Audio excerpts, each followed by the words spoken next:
Hey, what is up everyone? Today we got a pretty unique story. It's narrated by Frederick Surrey. Get cozy and watch till the end, guys. There is a door at the heart of the universe, and no living soul has ever opened it.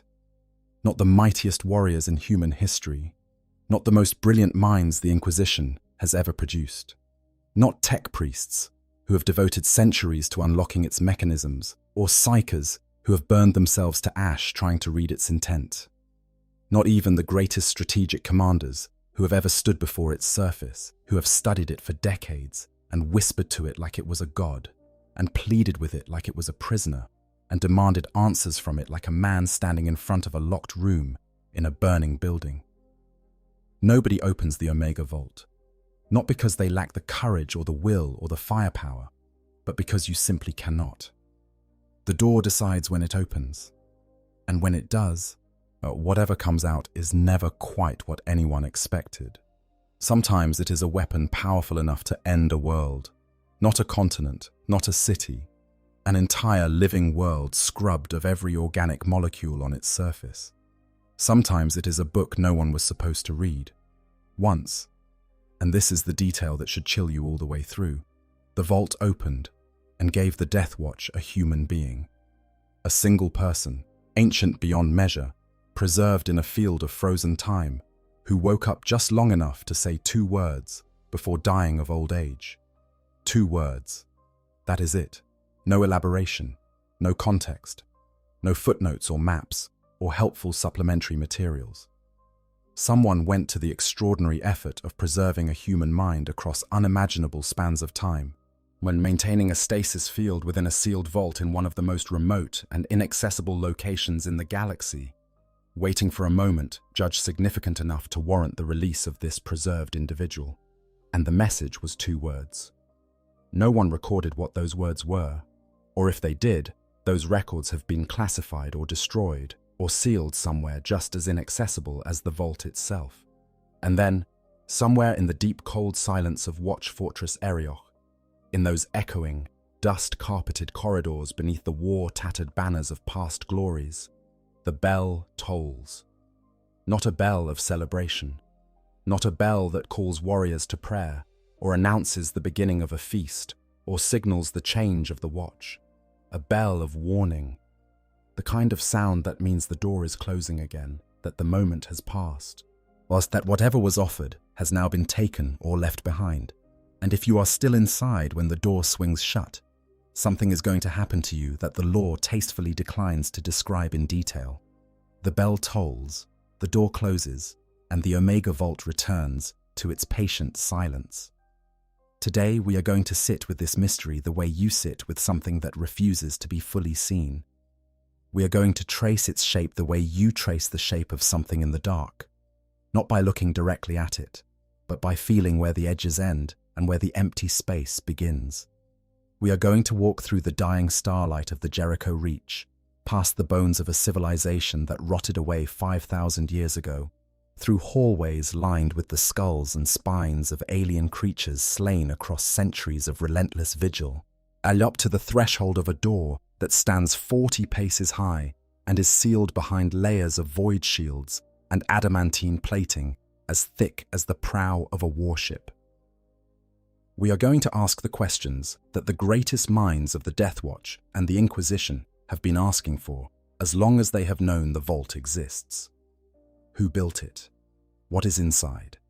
Why does it open when it chooses and stay sealed when it chooses? And why do those choices sometimes make sense and sometimes seem to follow a logic so alien to normal understanding that the Watchers assigned to it have quietly debated whether the vault itself might be alive? And underneath all of those questions, the one that gives the whole thing its flavor of quiet dread. If the vault is getting close to fully open, and by the source's own account, and only a handful of its innermost locks remain, what does it mean that the rate of opening has been steadily increasing? The vault opens faster when things get worse. The vault is opening faster than it ever has before. So how bad is it about to get? Part 1. The fortress at the edge of everything. Before you can understand the Omega Vault, you have to understand where it lives. and where it lives is the kind of place that makes everything else in the 41st millennium look at least faintly manageable by comparison. Pull your mental map of the galaxy out and orient yourself. The Milky Way, as 40k, imagines it, has the segmentum solar at its center, with Terra at the very heart of everything. From there, the great segments radiate outward. Segmentum obscurus to the galactic north, where the Eye of Terror dominates, and Abaddon has launched his 13 Black Crusades. Segmentum Pacificus to the west, Segmentum Tempestus to the south, and Segmentum Ultima to the east, the largest of the segments, stretching out toward the galactic rim. At the far eastern edge of Ultima Segmentum, where imperial authority has always been thin, and where the eastern fringe presents its particular selection of nightmares, sits the Jericho Reach. This is a region that was once part of the Imperium's expanding domain, once surveyed and settled, and given the optimistic name of the Jericho Sector, and then, through a combination of neglect and warp storms and catastrophic bad luck, was lost. Left behind, allowed to spiral down into a darkness that lasted 5 millennia. In this darkness, though orbiting a star that is very old and very tired and in the process of the long, slow decline towards stellar death, the Watch Fortress hangs. Watch Fortress Arioch. You would not find it by accident. Finding it requires very specific navigational information, the kind of information that is classified at levels above what most inquisitors ever achieve, guarded by oaths of secrecy that bind even the warriors stationed there to silence about its existence and location. If you do not have those codes, your navigator cannot guide your ship to Arioch. It is as if, from the perspective of the warp, the system simply is not there. Even with the proper codes, you cannot drop out of the warp inside the system. You have to transition back to real space at the system's edge and travel the rest of the way sublight, all which is slow and expensive and keeps you entirely in the open for the approach, with no element of surprise whatsoever. This design is intentional. It makes the fortress enormously difficult to take by surprise. Any approaching force announces itself long before it arrives. The star Arioch itself is old and failing, one of only a handful of stellar objects remaining in what was once a more populated region of space. The paradise agri-worlds that once circled it are gone. Gone entirely, not merely abandoned or degraded, but consumed by whatever processes the Age of Shadow and the centuries following it brought to bear on the region.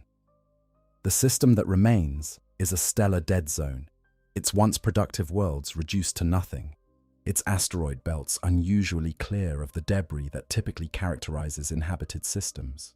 Someone or something either cleaned up the debris or ensured it was never there to begin with, and neither explanation is particularly comfortable. Watch Fortress Arioch circles this dying star, and it has been there for a very long time. The fortress itself is vast in the way that imperial constructions always aspire to be, but the scale here is not merely a matter of ego. The Watch Fortress is simultaneously a military installation, a command center, a training facility, an archive, a garrison, a dock complex, and a prison for things that cannot be allowed to exist in the wider galaxy. It combines all of these functions under one armored roof, or rather, under one heavily armored exterior that bristles with enough weapons to challenge a sizable battle group of Imperial warships. Macrocannons, missile clusters, Thunderhawk launch bays, plus plasma mortars. The spires that rise from its surface are lined with hundreds of defense laser cupolas. The Watch Fortress could vaporize a battleship in a single sustained volley or crack a small moon if the strategic situation required it. Inside, the scale becomes more oppressive than impressive. The corridors wander through the fortress in ways that do not conform cleanly to practical military architecture. Vaulted chambers open into passages that wind for no obvious reason. Chapels sit in the middle of long hallways, their pews empty and their candles cold, waiting for warriors who may not return from the current deployment for years. The great ossuaries are enormous galleries where the walls and floors and ceilings are decorated, if that is the right word, with the bones, teeth, claws, shells, and hides of every alien creature the Death Watch has slain across centuries of service. Chandeliers made of alien skulls, pillars constructed from interlocked chitin plates, mosaics built from calcified shells, banners made from alien skin stretched over frames of alien bone. The new arrivals to the fortress are given tours of these halls as a way of understanding the scope and the permanence of what the Death Watch does. Ordinary humans find these tours deeply disturbing. Space Marines find them clarifying. But none of this is the most important or the most strange thing about Watch Fortress Arioch. The most important and most strange thing is what lies underneath. Below the ceramite and the adamantine and the accumulated layers of Imperial architecture and Death Watch customization, below the inquisitorial additions and the tech marine modifications and the centuries of habitation that have carved the fortress into its current form, there is something that all of this was built on top of. A ruin, an artifact, something alien in origin and extraordinary in age, old enough that the phrase ancient does not begin to cover it. The underlying structure that forms the foundation of Watch Fortress Arioch was described in one of those rare moments when the source material is willing to commit to a number as existing before man first walked the soil of terror. That is not hyperbole. That is a statement about the age of the universe and humanity's place in it. Humanity began on Earth, terror, hundreds of thousands of years ago. In geological terms, that is practically yesterday. Well, the structure underneath Watch Fortress Arioch predates that. It predates the emergence of Homo sapiens on the third planet of the Sol system. Depending on which estimate you find most credible, the structure could be millions of years old, or hundreds of millions, or, at the extreme end of speculation, billions. Navy personnel who have visited Arioch briefly in the course of various duties, and who have a professional eye for the underlying bones of large structures, have noted that the visible Imperial architecture, when carefully examined, appears to have been built on top of something that might once have been a Ramillies-class star fort. Those are enormous, modular void fortresses that can theoretically be transported from one location to another, as though doing so for a location as remote as Arioch would represent a logistical achievement of extraordinary scale. If a Ramillies-class structure was transported here and lowered onto the ruins of a pre-human artifact, somebody did that with tremendous secrecy and left almost no trace in any surviving record. The Arioch system's other notable feature is the near-total absence of the interplanetary debris you would normally find in a star system. In a natural system, there are always rocks and dust, and the remnants of formation events floating in the spaces between the major bodies. Here, there is very little. Either the system formed in a way that produced unusually clean empty spaces, or someone removed the debris, or something about the presence of the pre-human structure attracted or repelled material over time. And none of these explanations are reassuring. What is known, what is stated clearly and without apparent doubt in the sources, is that nobody placed Watch Fortress Arioch at this specific location by accident. Whoever built the fortress, whoever established the Death Watch's presence in the Jericho Reach, chose this dying star and this dead system and this ancient alien ruin deliberately.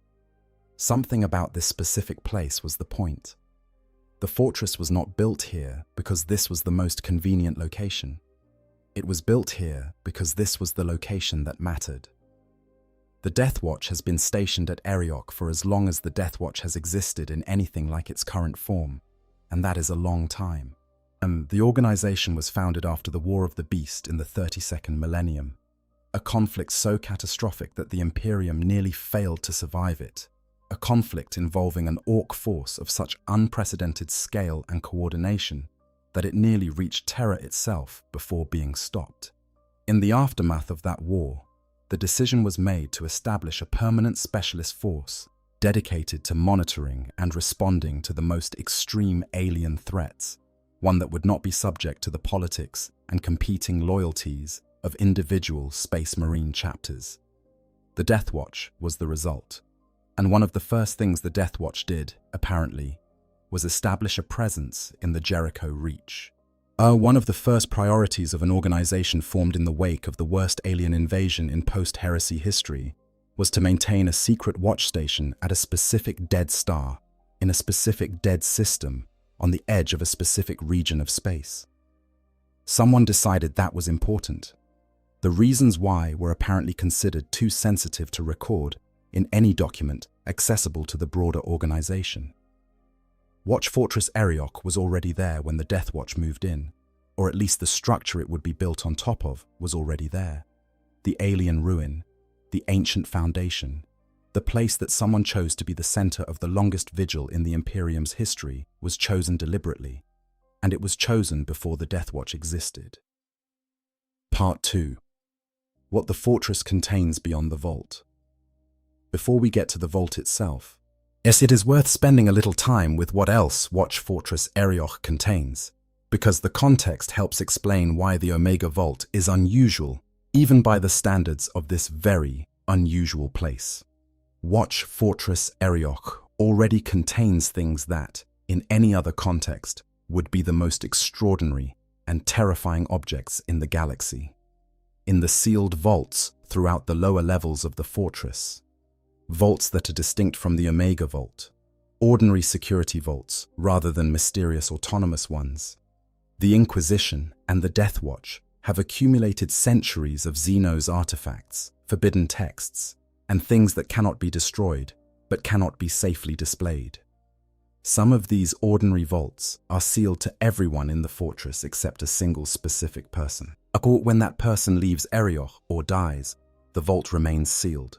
Millennia have passed with certain vaults locked against all access, their horrors or secrets shut away from even the Death Watch, because whoever left them there did not return and did not leave a means of opening them for anyone else. What is inside those vaults? No one presently living knows. They may never know. The sealed doors will potentially sit sealed forever, while the universe evolves around them and the reasons for their sealing are forgotten. Other vaults only open to specific genetic signatures, to someone carrying the gene seed of a specific Primarch, meaning only Space Marines from that chapter can access certain preserved contents. Others are sealed with inquisitorial ciphers that require specific clearance levels to be provided by specific orders. The catacombs beneath the fortress hold what the records describe as tomes of soul-shriveling knowledge, vivisected specimens, and forbidden bestiaries, sealed in stasis and guarded by eternal automated systems.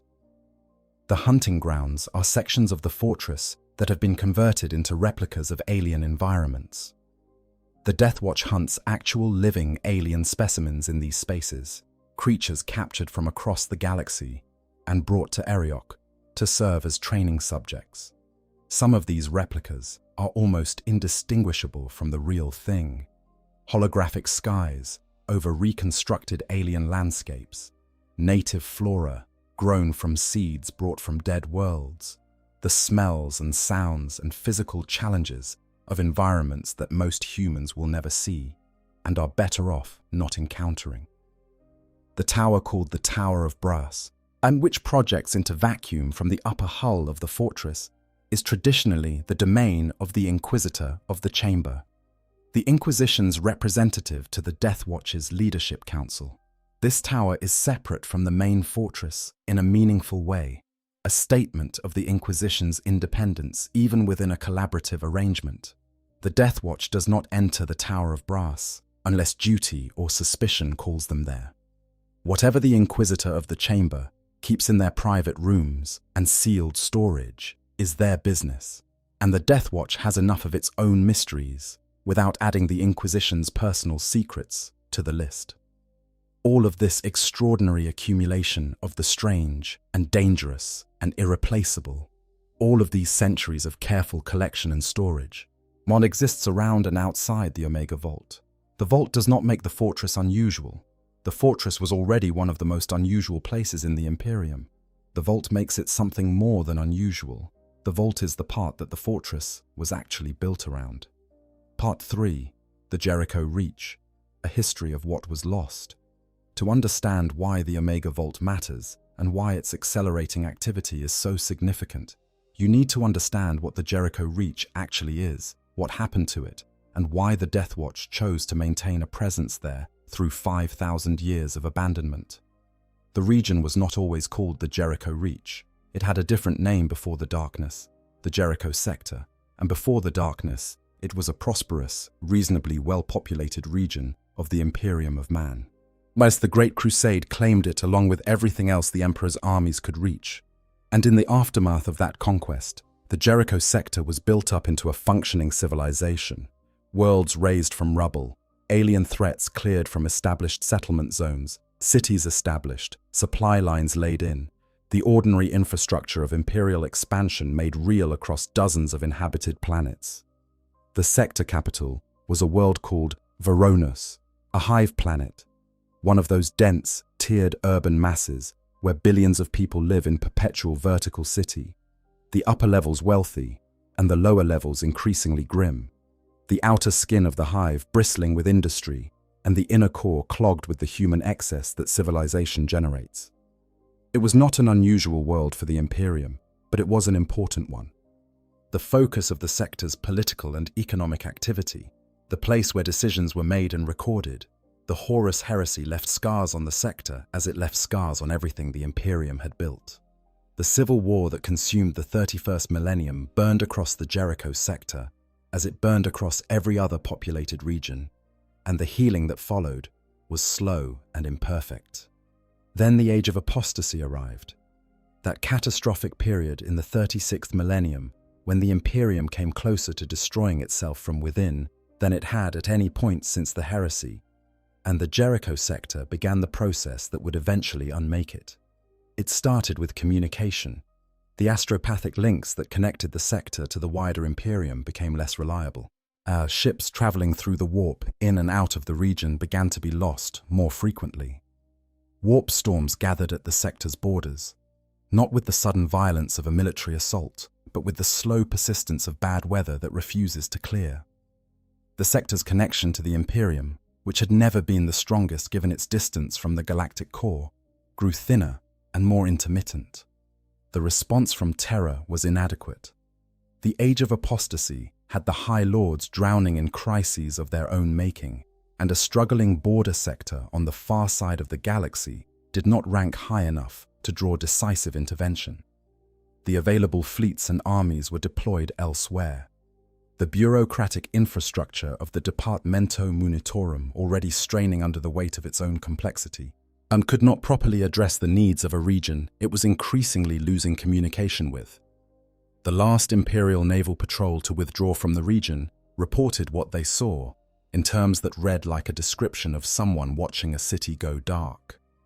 Small circles of relative order, they said, surrounded by spreading darkness. Those circles fell too, one by one, over the following years, and the records of how they fell are almost entirely absent. Nobody was there to record it. Nobody was there to stop it. The Age of Shadow lasted approximately 5,000 years, 5 millennia during which the worlds of the former Jericho sector had no contact with the wider Imperium, no imperial administration, no supply lines, no astropathic communication, no hope of outside assistance. But what happened to individual worlds during this time is largely unknown, because the people who could have recorded it were in no position to send those records anywhere.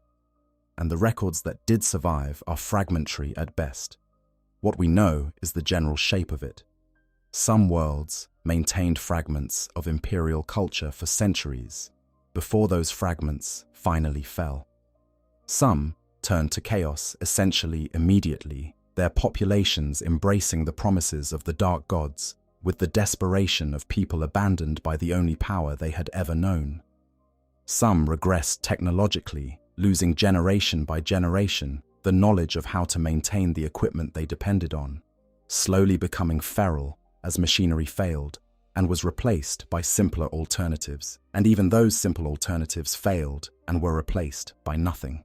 Our worlds that had been urban centers became ruins in which small bands of survivors fought each other for diminishing resources. Through all of this, the Death Watch watched. They did not help. They maintained their watch stations across the failing sector, kept their vigil from Watch Fortress Arioch, occasionally fought threats that required fighting, and otherwise kept their attention on whatever they had decided was more important than the fate of the sector. Their records from the Age of Shadow are thin. What few accounts survive suggest that their eyes were not on the human worlds, losing their civilization, but on older things, deeper presences, threats that they judged to supersede the ordinary human tragedy unfolding around them. The Omega Vault continued to operate throughout all of this. While the sector fell apart around it, while worlds were lost, and populations were corrupted, and cities crumbled, and the long civilizational memory of the Jericho sector was steadily erased, the vault sat in the heart of Watch Fortress Arioch and ticked and turned and occasionally opened. Then, in the 40th millennium, 656 M40 to be precise, the Hadex anomaly came into existence. It arrived without warning. One moment, it was not there. The next, it was a raging temporal warp rift at the heart of the Jericho Reach, visible simultaneously all across Ultima Segmentum in the same instant, which defies the normal rules of light propagation and therefore implies something about local physics that scholars have spent centuries arguing about and never quite resolved. It swallowed the sector's capital Voronus. It claimed other worlds. At Watch Fortress Arioch, 1/3 of the astropathic choir died in the same instant, weeping blood, as whatever psychic shockwave accompanied the anomaly's formation tore through the sensitive minds attuned to the warp. The Hadex anomaly is not like the Eye of Terror. The Eye is vast and ancient and familiar in its horror. Humanity has known about it for 10,000 years and has developed doctrines and strategies for dealing with its emanations. The Hadex anomaly is smaller, but its specific nature makes it more unsettling in certain ways. The relationship it has with time is something that all the theological and scientific frameworks available to the Imperium cannot fully account for. Scholars describe it as seeming to spew time into the surrounding region. Not warp energy exactly, but temporal distortion, disruption of the flow of cause and effect. But ghost ships locked in chronological eddies at its edges, worlds that are drawn into the anomaly and spat back out, drawn in again and spat out again, cycling in and out of reality over the course of decades, each passage leaving them more corrupted than before. The suggestion, made seriously by certain Inquisition scholars, that the anomaly might itself be sentient. The worlds within the anomaly's firm grasp became demon worlds. Bulwark, which had been a fortress world defending Voronus, was claimed by the blood god and turned into a charnel house. Vencruz became a garden of Nurgle, its seas running green with corruption, its continents reshaped by the Plague Father's aesthetic preferences. Coronin was taken by Tsench. The world of Magog became one of the most disturbing of all, a world that has been swallowed by the anomaly and expelled and swallowed again over 1,000 years of this cycle, each iteration leaving it more thoroughly altered. Its inhabitants increasingly transformed versions of the people who were first trapped there. Its ecosystem, a gallery of what warp exposure does to living things over generations. When the Hadex anomaly came into existence in 656 M40, the Omega Vault opened. After the deaths and the blood weeping and the psychic shock, after the Death Watch had absorbed the fact that the heart of the region they were supposedly watching had just become a warp rift, someone went to the vault and found that it had opened one of its chambers. While inside was a holo projector showing a single image, a face mask in the shape of a golden human skull. No note explaining what this meant, no instructions for what to do with the information. A death's head, rendered in gold, in an empty room. The bell tolled, the door closed. Part 4. The physical reality of the vault door. Now let us actually stand before the vault. Let us look at it with fresh eyes, because the physical object tells its own story, and that story is layered.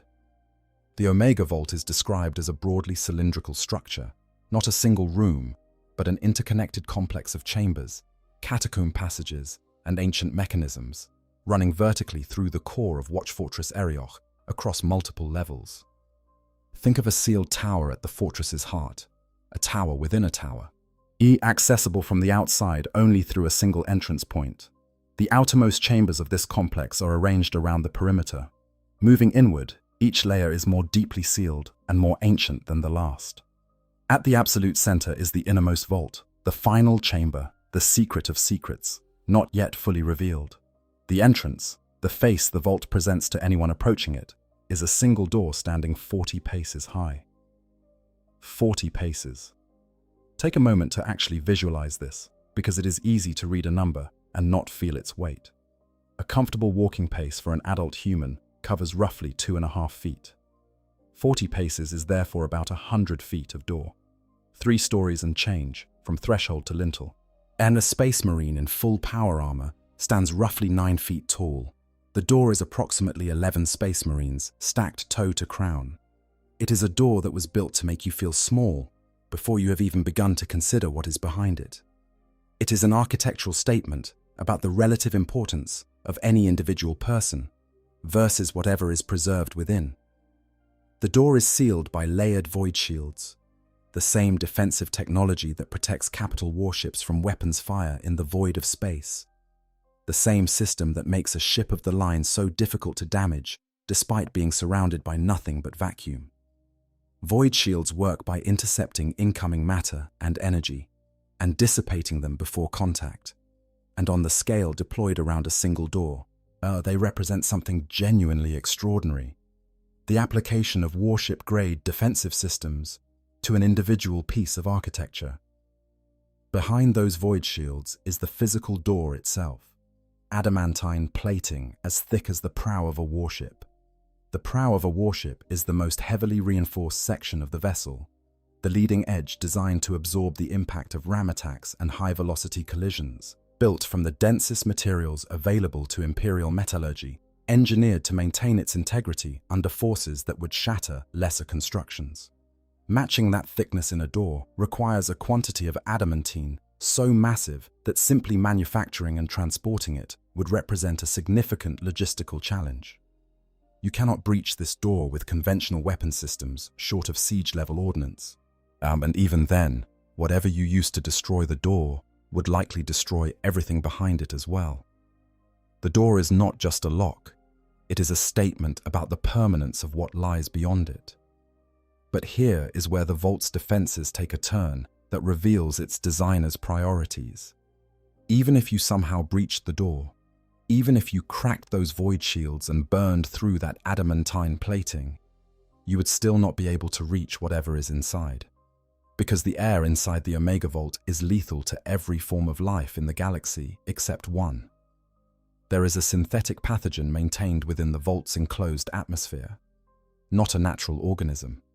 A synthetic one, engineered to specific specifications, created by whoever built this place using knowledge and techniques that no laboratory in the 41st millennium can replicate. This pathogen is described as ancient and unreplicable, the kind of designation given to things that were made during a lost age of human technological achievement that the current era cannot match. It is utterly lethal to all biological life, save one category: humanity. Process the implications of this. Any Xenos organism that enters the vault, whether by breach or invitation, will die before it can do anything useful inside. Tyranids, with their extraordinarily adaptable biology, would still be susceptible. The pathogen does not give adaptation time. Eldar, Tau, Orcs, Dark Eldar, Kroot, any of the dozens of alien species that have interests in the Jericho Reach, all of them would perish. Any demon with a biological component faces the same fate. Any corrupted human who has been transformed beyond the accepted biological baseline of humanity, and the warp does not always leave that baseline intact, might find themselves vulnerable as well. The vault was designed specifically and intentionally for human hands and human minds. Whoever built it decided that only humans should access it, and they made that decision permanent by engineering the very air inside as an exclusion mechanism. You do not need guards when the atmosphere does the guarding for you. This design choice carries a philosophical weight beyond its practical utility. The vault is, among other things, a statement. This is humanity's place, humanity's refuge, humanity's last resort. Whatever it contains was made by humans for humans, and will be used by humans if it is used at all. Yet every other intelligence in the galaxy, no matter how ancient, no matter how powerful, no matter how good its intentions, is excluded by the fundamental biology of the vault's environmental systems. Then there is the iconography carved into the door's face. The symbols of the Death Watch are there, the silver skull on black, the heraldry of the organization that has guarded this place for millennia. These were presumably added during the Death Watch's habitation of the site, overlaid on whatever was there before, as the organization made the place its own. But beneath these familiar symbols is something older, the ancient Terran rune, Omega. Omega is the last letter of one of Earth's oldest surviving writing systems, the Greek alphabet. It carries a weight of meaning accumulated across several thousand years of human use. Last things, they are completion, finality, the point at which all counting stops. In Christian theological tradition, God is described as the Alpha and the Omega, the beginning and the end. In scientific notation, Omega is used to represent final states and endpoints in various contexts. The choice of this rune over any other symbol available to whoever designed the vault is deliberate and carries all of that accumulated weight. Surrounding the Omega rune is an image of the Emperor of Mankind, or a figure that has been identified as the Emperor, strangling a coiling serpent. The Emperor, or the Emperor figure, is depicted with his hands around the serpent's throat, not stabbing it, not burning it, strangling it. The distinction is significant because stabbing or burning implies a desire to kill, while strangling implies a desire to control. Or that you strangle something you want to subdue, to contain, to prevent from acting freely while keeping it alive. You strangle something you need to hold. What is the serpent?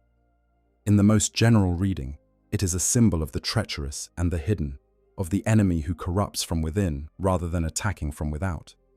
In a more specific reading, and this specific reading has generated significant discussion, the serpent's coiling form is reminiscent of another symbol in the 40k universe, the Hydra. The multi-headed serpent that is the emblem of a particular Space Marine Legion. The Alpha Legion, the most secretive, the most infiltration-focused, the most impossible to get a straight answer from force in an Imperium full of organizations that guard their secrets. But we will return to that specific reading. Above all the imagery, thou carved in high Gothic at the very top of the door, where it takes careful looking to make out, is the inscription, "And the last fortress is truth." 7 words, not victory, not survival, not power, truth. Every Space Marine newly stationed at Watch Fortress Arioch is brought before this door to take their oath of vigil. They stand before these words, knowing that they do not fully understand them, knowing that what is behind the door has not been fully revealed to them and may never be in their lifetime. And they swear to keep watch over this place and serve whatever purpose the vault was built to serve. They make a promise before a mystery they may spend their entire service trying to understand and never succeeding. The last fortress is truth. This is the inscription above the most heavily defended door in the most secret location in the Jericho Reach.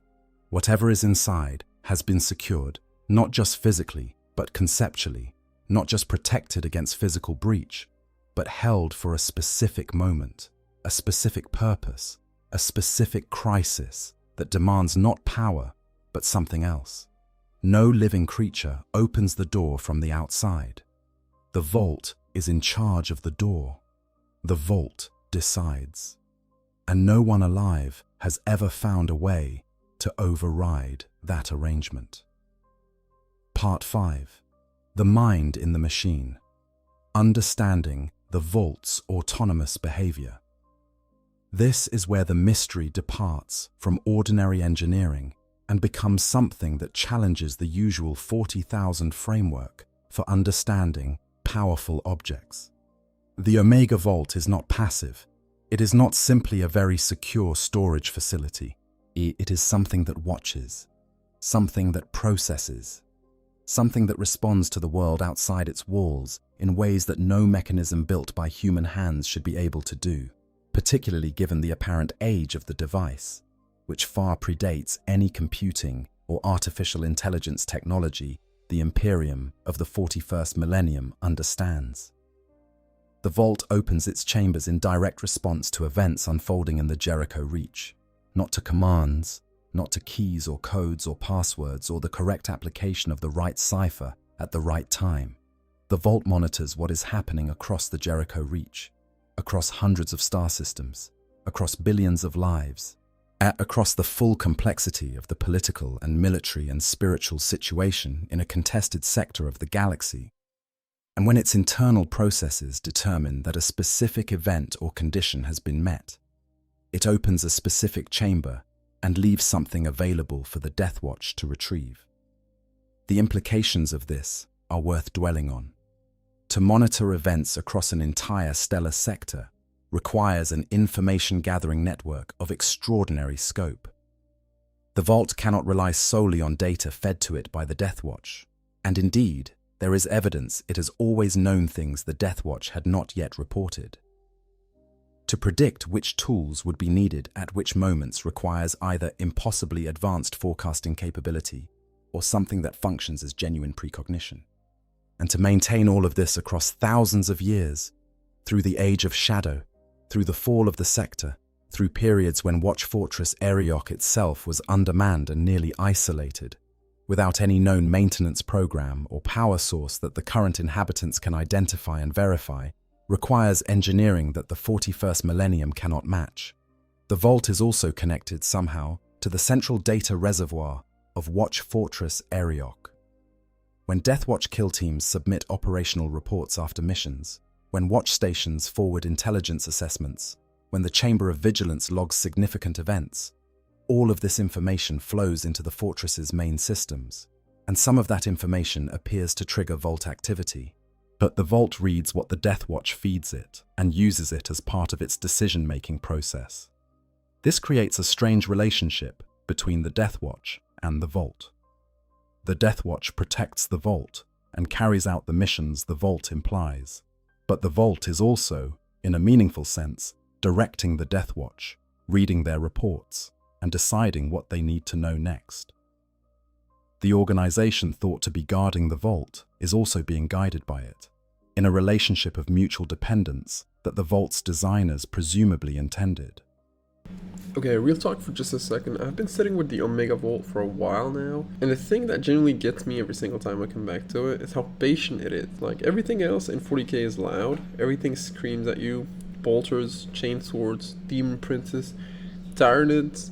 It's all designed to overwhelm you. And then there's this Vault, quiet, sitting in a Death Star system, just waiting, giving out one thing at a time, only when it decides the moment is right, and never explaining itself. Honestly, that restraint is what makes it feel real to me, in a way that a lot of the bigger lore beats don't. Someone, whether it was the Emperor or a Dark Age civilization or something older, someone looked at the future and said, they're going to need this, and they built something to make sure it would be there. And I find that genuinely moving, and a setting built on the idea that everything is hopeless. Someone planned ahead. But anyways, let's go back to the video. But the Vault is not a simple input-output mechanism, and its behavior has never been entirely predictable. The Vault selects which events it responds to according to criteria that no one has fully decoded. Our events of enormous military significance have occurred in the Jericho Reach without triggering any Vault activity at all. Hive Fleet Dagon's arrival in the Orpheus Salient, the consumption of world after world by the Great Devourer, the most existential direct threat to living beings in the region in the Crusades' history, initially drew no response from the Vault. None. For all the Vault's apparent interest in Xenos threats, one of the largest alien invasions in the region's recorded history, did not, at first, meet whatever threshold the Vault uses to determine when to respond. And then individual, specific Tyranid-related events did trigger Vault activity. The invasion as a whole, nothing. Certain particular dangers arising from the invasion, response. As if the Vault was not measuring scale of threat, but something more granular, specific qualities or characteristics of specific situations that matched something in its decision-making parameters that larger-scale events did not. The Chamber of Vigilance has spent considerable energy trying to reverse engineer the Vault's decision-making criteria from its pattern of openings over the centuries. They have not succeeded in identifying the rule set with any confidence. The Vault continues to operate according to its own logic, and that logic remains opaque to the people closest to it. What is clear, uncomfortably clear, is that the Vault's rate of activity has increased dramatically over the final decades of the 41st millennium. The Vault has always opened, but across the long quiet centuries of the Age of Shadow, it did so rarely. Perhaps once in a generation, as the Achilles Crusade has unfolded and the Jericho Reach has become the convergence point of multiple existential crises simultaneously, the Vault has been opening with much greater frequency. Chambers that sat sealed for centuries have been releasing their contents. The locks on the innermost vault have been falling one by one. The sources are very clear about what the Chamber of Vigilance thinks this means. They call it a dire portent. Not a hopeful sign, not an indication that the situation is being resolved, a portent of something dire. The vault opens faster when things get worse. The rate of opening is increasing. Draw your own conclusions. By the time the era that the 40,000 setting inhabits is at its most current, by the later centuries of the 41st millennium, only a handful of locks remain on the innermost vault. The vault is almost ready to give the Death Watch the last thing it has to give. Part 6. What has come out? Walking through the known openings. Let us examine the specific historical record of what the vault has released, because the specific details matter. Each gift tells us something about the vault's nature and purpose. Taken together, they suggest a coherent, if not fully comprehensible, plan. The earliest dated opening in the known records falls in 263.M36, during the broad period of the Age of Apostasy, when the Jericho sector was already well into its decline but had not yet fully collapsed. The vault opened and revealed a broken spear of archaic design made from an unidentifiable material. The spear was incomplete, broken, not merely old or worn, and its construction used techniques that Deathwatch armorers and Mechanicus artisans could not replicate or fully analyze. In response to this offering, a Deathwatch kill team was dispatched to a feudal world called Sovereign. The planet had developed in the isolated, low-technology way that worlds sometimes do when cut off from Imperial support, and it was suffering under the grip of what turned out to be a Xenos energy entity called the Thunderlord, an alien being that had presented itself as a divine power to the planet's population and had been accepted as a god. The broken spear was apparently relevant to dealing with this threat, though the specifics of exactly how are not detailed in the records that have survived. What matters for our purposes is the pattern established here. Something happens in the Jericho Reach. The vault responds by providing something relevant to addressing that specific situation, and the Death Watch acts on the vault's provision.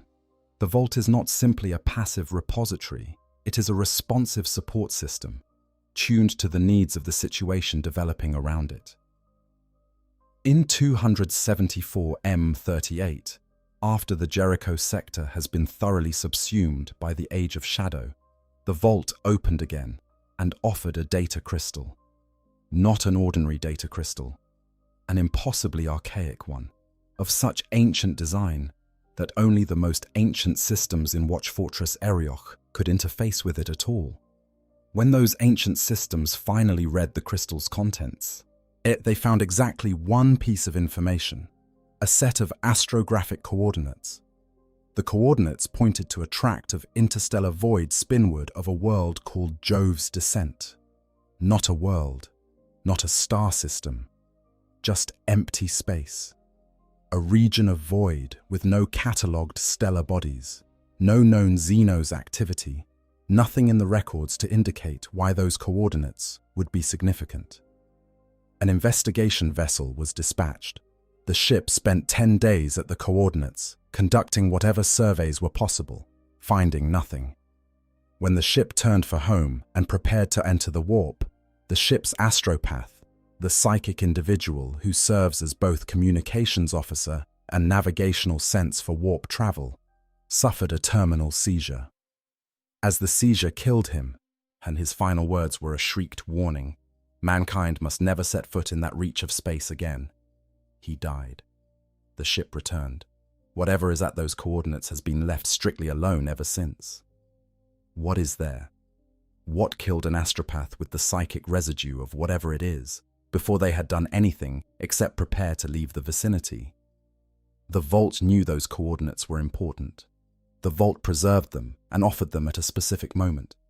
The answer to the question it raised destroyed the only person who might have been able to explain that answer.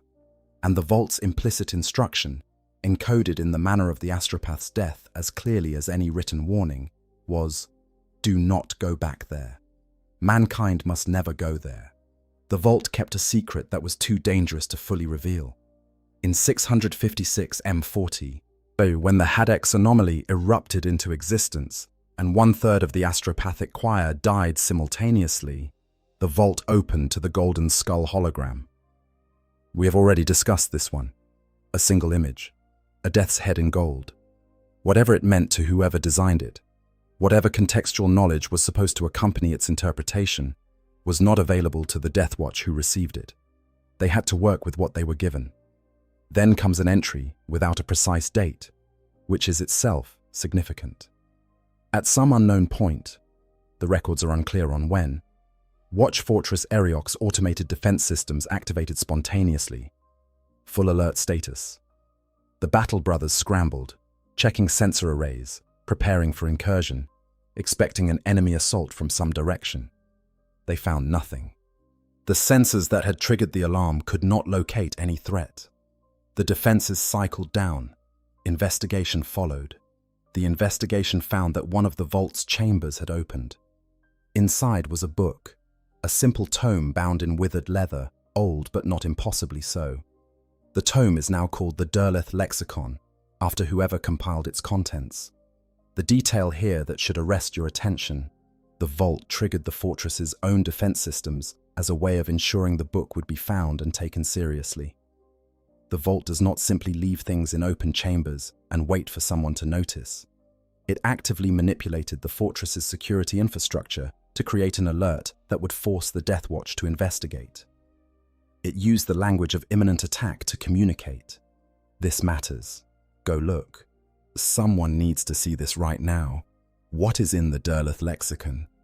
The records do not say in any detail available to the public law. It is presumably something that the Chamber of Vigilance has read and either acted on or sealed away, or both.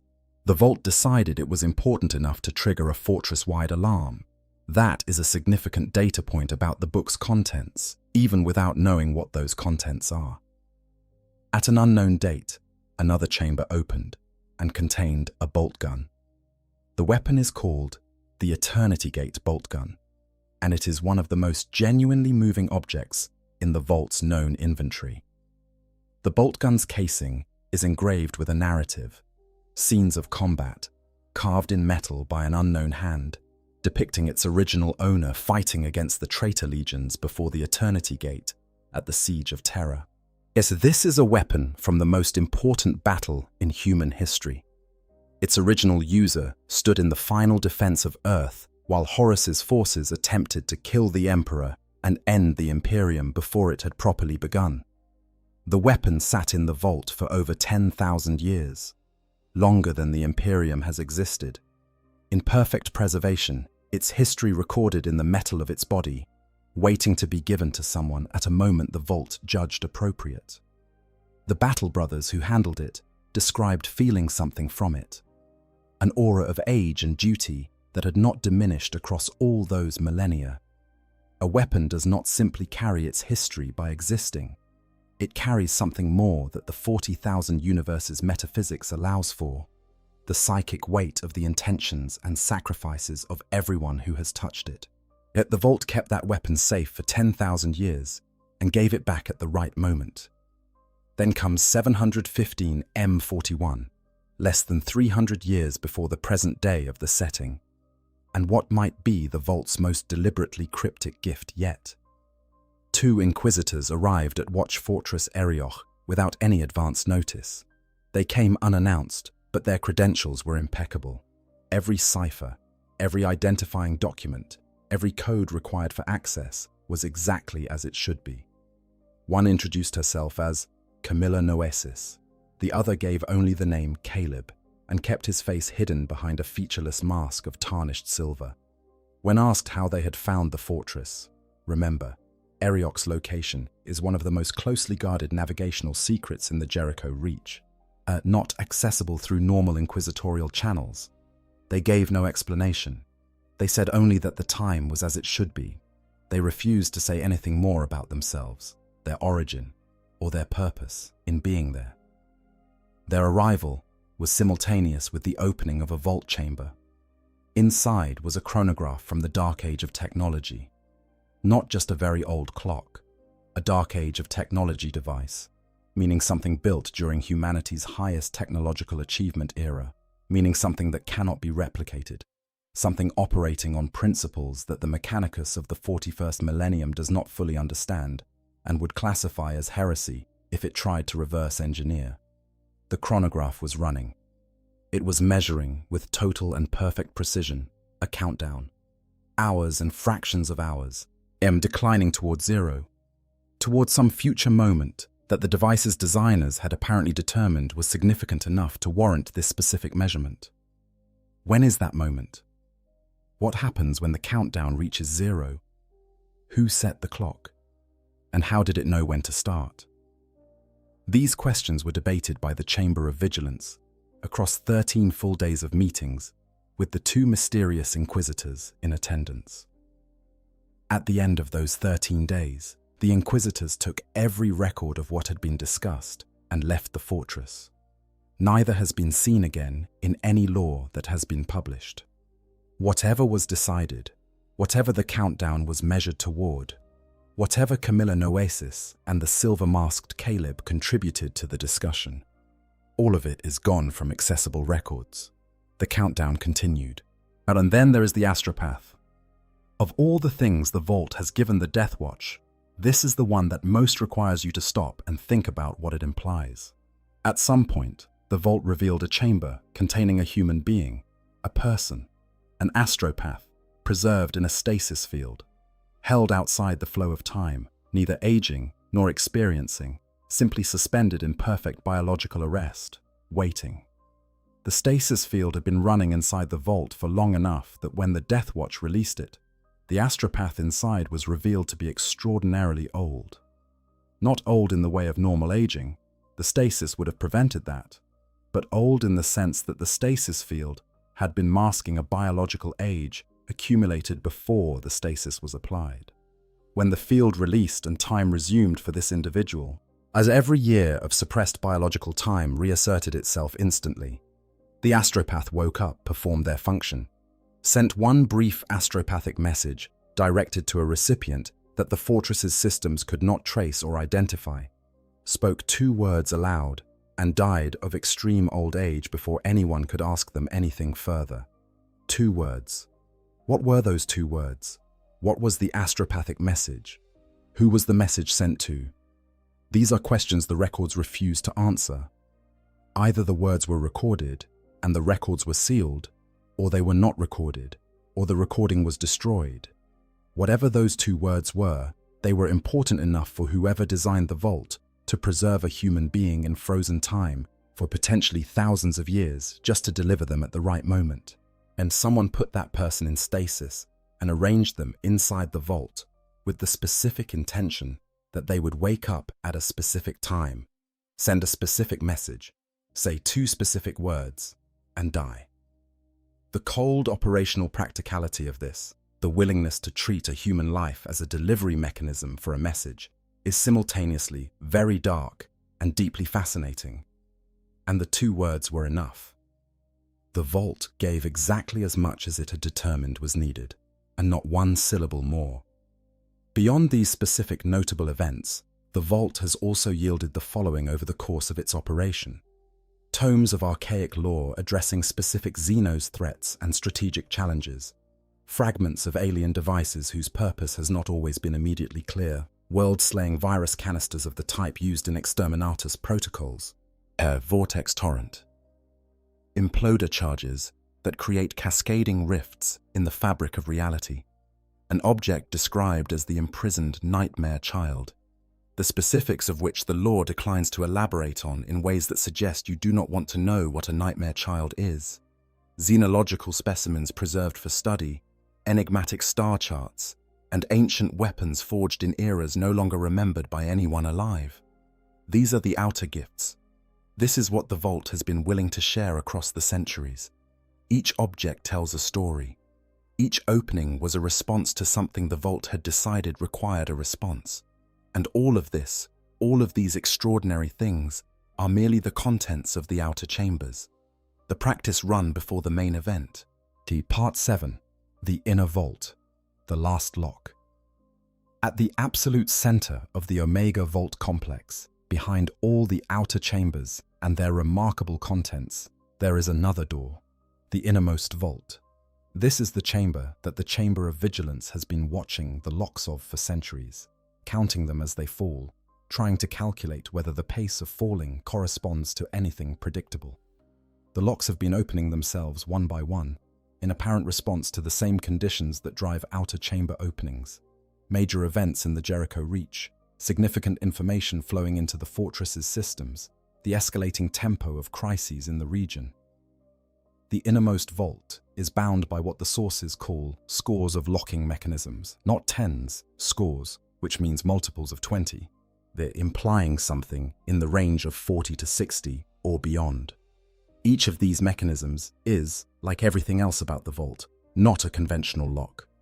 They are autonomous processes governed by conditions external to the vault. They open when the vault decides they should open, based on whatever information the vault has determined constitutes the threshold for each successive revelation. By the time the most recent sources were written, only a handful of these locks remained. A handful. After scores of them have fallen, the chamber is almost ready. The Chamber of Vigilance's belief about what the innermost vault contains has been remarkably consistent across the history of the sources. They believe it holds the final truth and the last weapon the Death Watch will have need for in the Jericho Reach. The final truth. The last weapon. Not one of several truths, not one tool among many. The terminal item in a sequence that has been dispensing tools and truths for millennia. This is the conclusion, the capstone. The thing that makes sense of everything that came before it. Final weapons are not general-purpose items.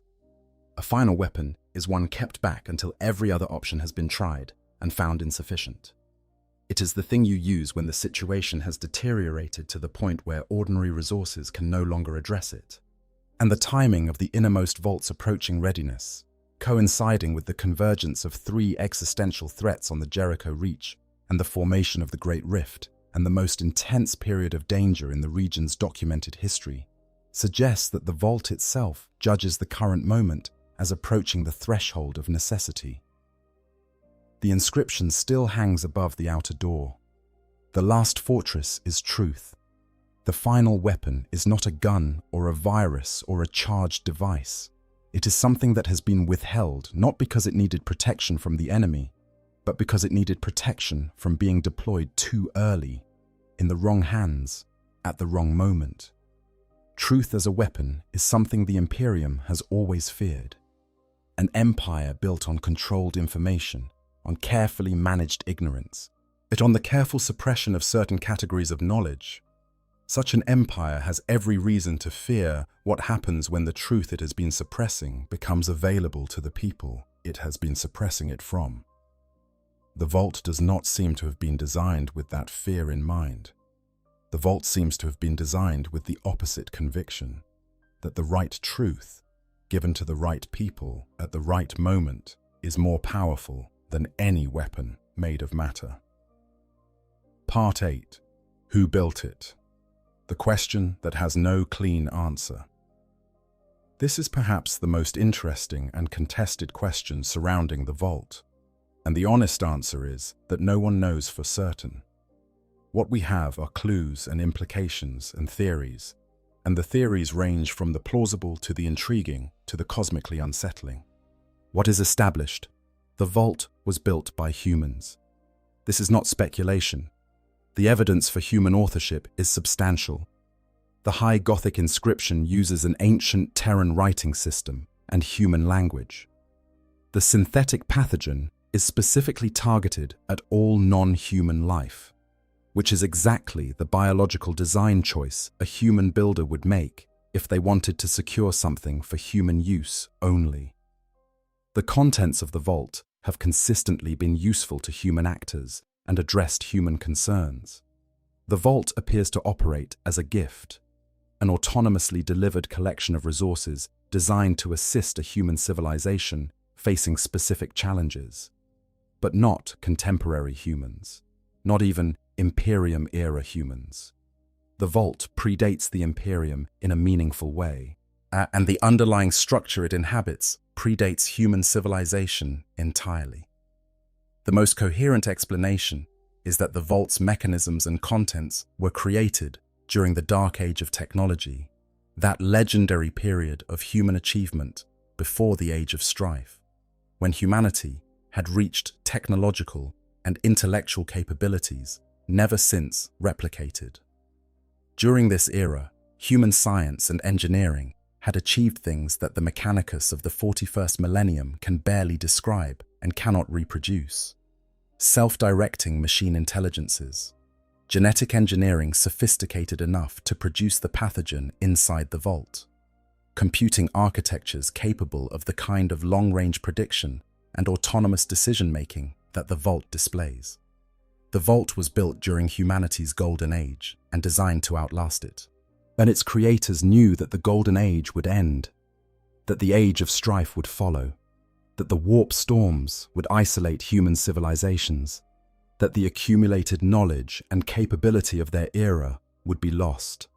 They built something that would survive all of that and continue to function on the other side of the darkness, still serving its purpose when the civilization that created it was long gone.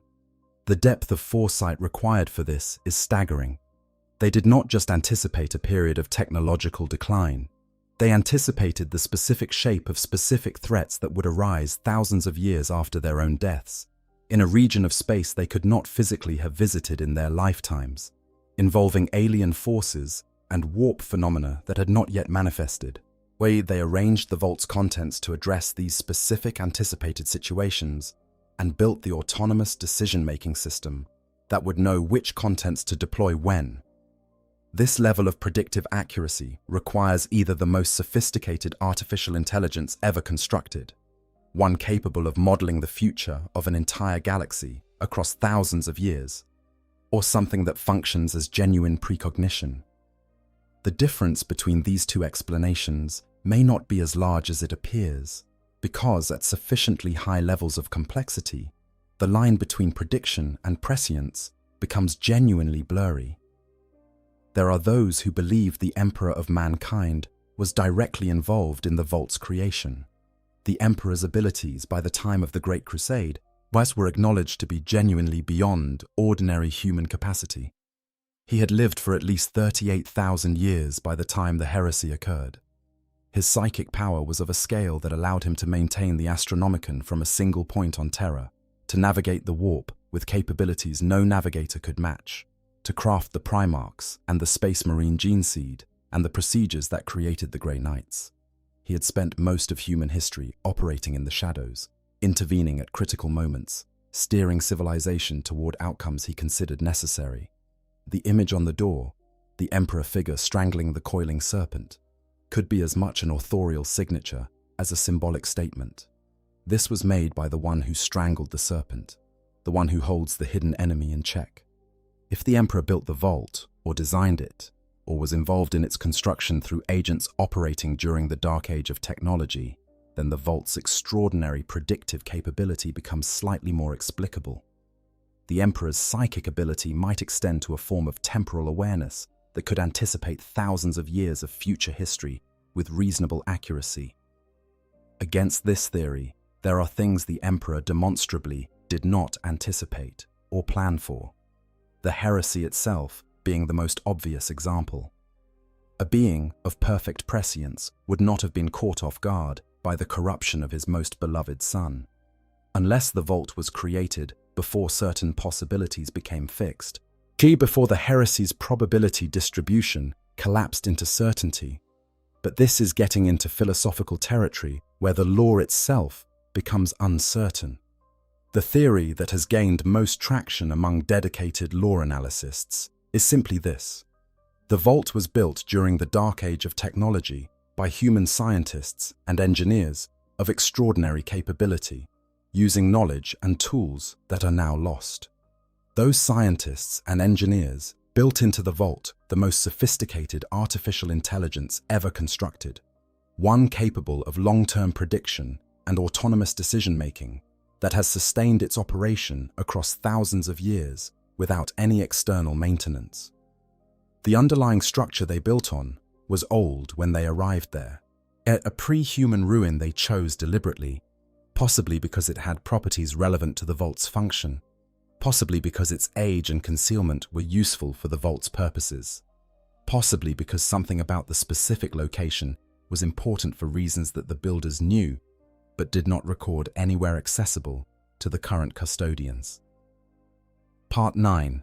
Why nobody opens it. The complete answer. The title of this video promises to explain why nobody opens the Omega Vault, and having walked through everything we have covered, the answer is actually several answers layered on top of each other.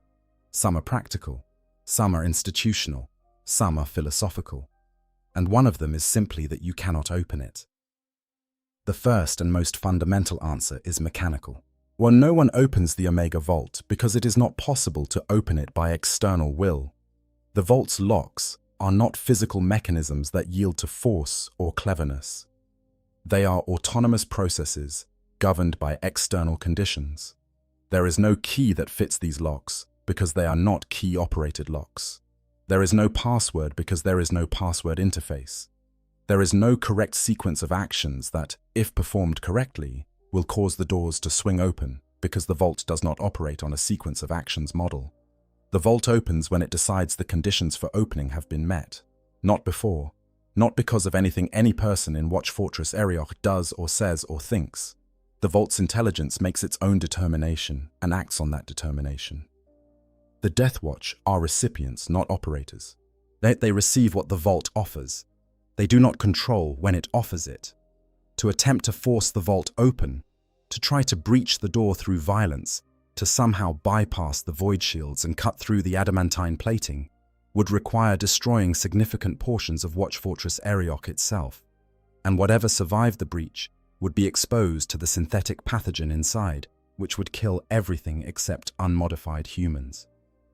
And even if you somehow cleared all those obstacles and stood before the inner vault, you would still be facing locks that you have no mechanism to engage with.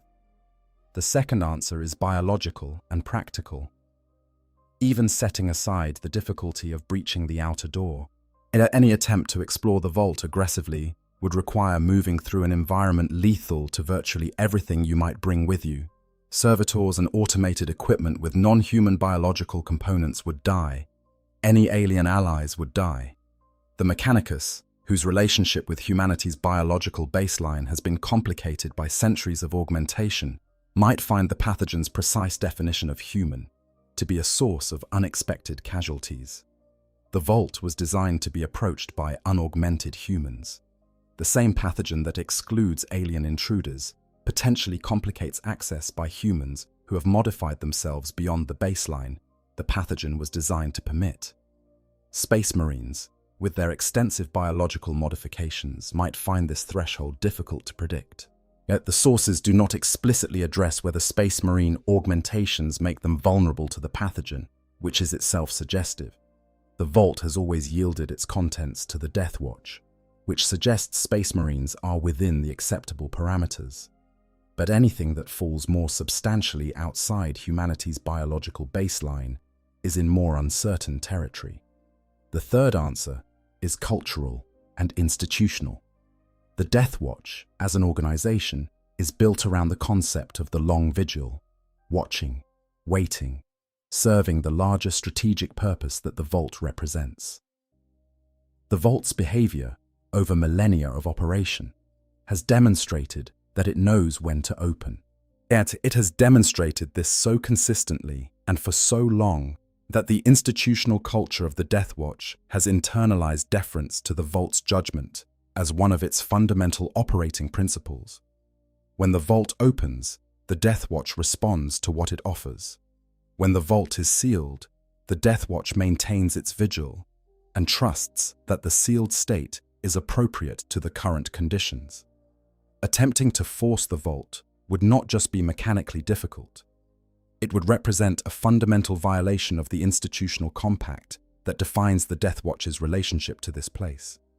It would be, in the terms that matter to warriors who have spent centuries training in the culture of the Long Watch, a betrayal of the duty they swore before the inscription above the door. The fourth answer is strategic and epistemic. When the Vault has better information than the Death Watch does, it has demonstrated this repeatedly through the specificity and timing of its gifts. It gave the broken spear when the Thunderlord of Sovereign needed addressing. It gave the astropath when the astropath's message needed to be sent. It gave the chronograph when the countdown needed to begin. If you force the Vault open out of sequence, you would be removing things at the wrong moment. Objects intended for specific future crises would be in your hands before those crises have arrived, and their utility would be compromised because you would not yet have the context to understand how to use them. The Vault's controlled release approach is not just security theater, it is information management. It ensures that each tool is received in the context that makes it comprehensible and deployable. Breaching that system would not give you more access to the Vault's knowledge. It would give you access to items without the meaning the Vault was designed to provide along with them. The fifth answer is the darkest one. There is a vision in the records, one of those frustratingly oblique references that populate the edges of the Vault's lore, of the final door opening and something emerging that kills many within the fortress and leaves the place running red with blood. This vision was attributed to a connection with the Vault's future, a possible reading of what the innermost chamber's opening might mean. If the innermost chamber contains something that is the last weapon, the final resort, then it is something too powerful or too significant to be deployed carelessly. Something that requires specific conditions, specific readiness, specific context to be used safely or effectively. Force opening the Vault before those conditions are met would mean encountering the last weapon before you are prepared to handle it, in circumstances that would not give you the knowledge to use it properly. The Vault's designers understood this risk and built the release mechanism accordingly. The Vault will not give you the last weapon until the last weapon is actually needed. Trying to take it early is not just theft, it might be suicide. So nobody opens the Omega Vault for all of these reasons simultaneously. You cannot open it. You would probably die trying. Your culture forbids the attempt. The attempt would defeat the purpose, even if successful, and the consequences of premature success might be indistinguishable from failure. Part 10. The Theories. What is really inside the innermost chamber? The inner vault has never been opened. Games Workshop has never given a canonical answer to the question of what it contains. The FFG role-playing game material that most extensively developed the Jericho Reach setting was explicit that this was a question for game masters to answer for their own campaigns, providing rich thematic material and suggestive clues without committing to a definitive resolution. This is either admirable narrative restraint or a practical decision not to foreclose future story possibilities. Probably both, and possibly the right call. The community has been speculating enthusiastically in the vacuum, and the spectrum of theories ranges from elegantly simple to cosmically elaborate. The most structurally compelling theory is the Necron hypothesis. The underlying structure on which Watch Fortress Arioch is built predates human civilization. The Necrons went to sleep approximately 60 million years ago, after their war with the Old Ones and their subsequent biotransference from flesh to living metal. They have been sleeping ever since. Their tomb worlds scattered across the galaxy, their dynasties dreaming in the deep dark, waiting for the conditions that would prompt their awakening protocols to activate. During the 41st millennium, those conditions have increasingly been met. Necron tombs are waking up across the galaxy. and their inhabitants emerging from their sepulchral repose, with varying degrees of coherence and a broad range of opinions about what to do with the organic life they are now surrounded by. The Jericho Reach is home to at least one confirmed Necron tomb world. The watch that the Death Watch has maintained in the Jericho Reach, quietly, without ever fully explaining to the broader Imperium why this specific region warranted such continuous and committed attention, coincides in interesting ways with the long sleep of the Necrons. The Death Watch maintained their vigil through 5,000 years of the Age of Shadow, through periods when there was essentially nothing else of value in the region to watch over, when the political and military situation gave no obvious justification for maintaining a presence there at all. Unless the thing worth watching was not political or military, unless the thing worth watching was sleeping, the Vault's final chamber, the last weapon, the last truth, could be the preparation for the Necron awakening. Not just a weapon for fighting them, but the knowledge necessary to understand what they are, what they want, whether they can be negotiated with, what their ancient history with humanity actually was before the war in heaven reshaped the galaxy. The truth about the Necrons that the Imperium has never had access to, preserved by someone who knew it and understood that humanity would need it eventually. Against this theory, there is the pathogen. A biological weapon that kills everything except humans would be entirely irrelevant against Necrons who are machines. If the Vault was designed with Necrons specifically in mind, why build the biological exclusion mechanism at all? Unless the pathogen's purpose is something other than defense against the Vault's main subject matter. Perhaps it is simply preventing Xenos contamination of the contents generally, rather than being tailored to the specific final adversary the Vault was built to address. The second major theory is the one that plays on the Vault's name and the iconography of its door. Omega, the last letter, the final thing, and on the door, the Emperor strangling a coiling serpent. The serpent is the symbol of the Alpha Legion. The Alpha Legion's twin primarchs were Alpharius and Omegon. Alpharius was killed. Omegon was never found. Is Omegon inside the Omega Vault? Consider the evidence assembled in one place. The Vault is named for the rune Omega, which is also half of the name of the missing Alpha Legion Primarch. The door depicts the Emperor strangling a serpent, and strangling implies constraint rather than killing. You control something by strangling it, you do not necessarily destroy it. The Alpha Legion symbol is a three-headed serpent. The word Omegon is the specific name of the Primarch, whose fate is unknown. The Alpha Legion itself is the most secretive, most infiltration-focused, most deceptive organization in the Imperium's history, skilled at operating through intermediaries and proxies across long timescales. If the Emperor anticipated the Horus Heresy, or some version of it, even imperfectly, he might have made provisions. He might have taken steps to preserve resources for the aftermath that no one else knew about, sealed in locations that would survive the heresy and its consequences, available to be deployed when the time came. A Primarch who had genuinely switched sides, or who had never truly turned, or who had been positioned as an infiltrator within the Alpha Legion itself. Such a being, preserved and waiting, could be the last weapon that no ordinary arsenal could provide. This theory is attractive partly because it threads through so many of the setting's existing mysteries. The Alpha Legion's true allegiance has never been definitively established. The possibility that Omegon did not betray the Emperor, but was placed by the Emperor, that the Alpha Legion's apparent treachery was a deep cover operation that never concluded, has been a recurring theme in the Black Library novels. A vault that holds the physical proof or the person himself, sealed away until the moment when his deployment would change the course of history, fits the vault's pattern of giving the right tool at the right moment. A third theory, elegant in its simplicity and its refusal to be exotic.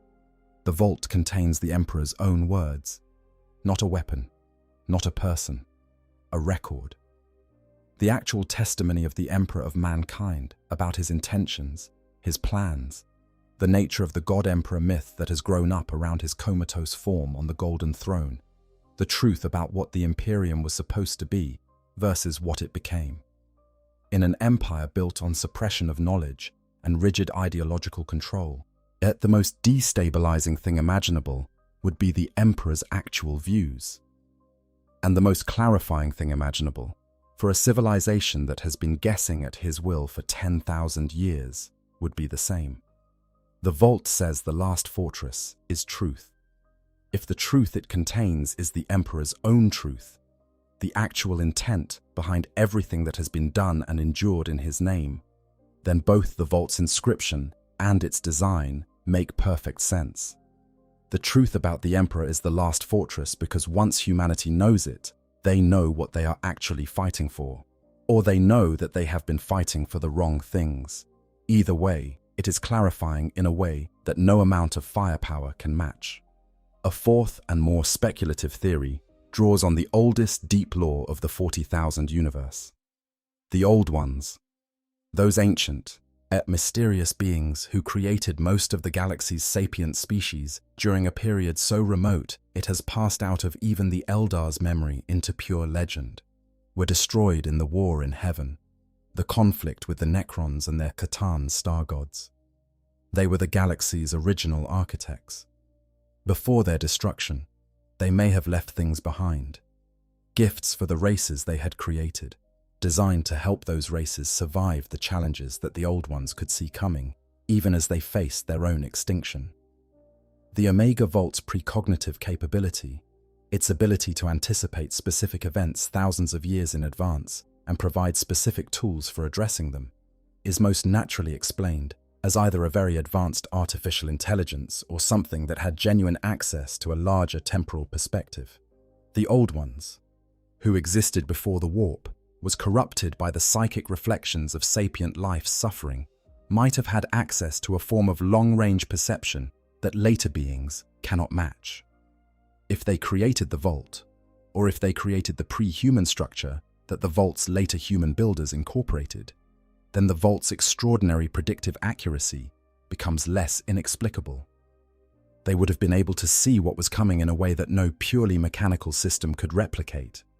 In this reading, the Vault is not just a human tool, it is the Old Ones' last message to the creatures they made, the specific guidance that the universe's original architects left behind for their creations, knowing that their creations would eventually face the consequences of the war in heaven, without the Old Ones to guide them through it. Add to Part 11, The Great Rift, and what it means for the Vault's final moments.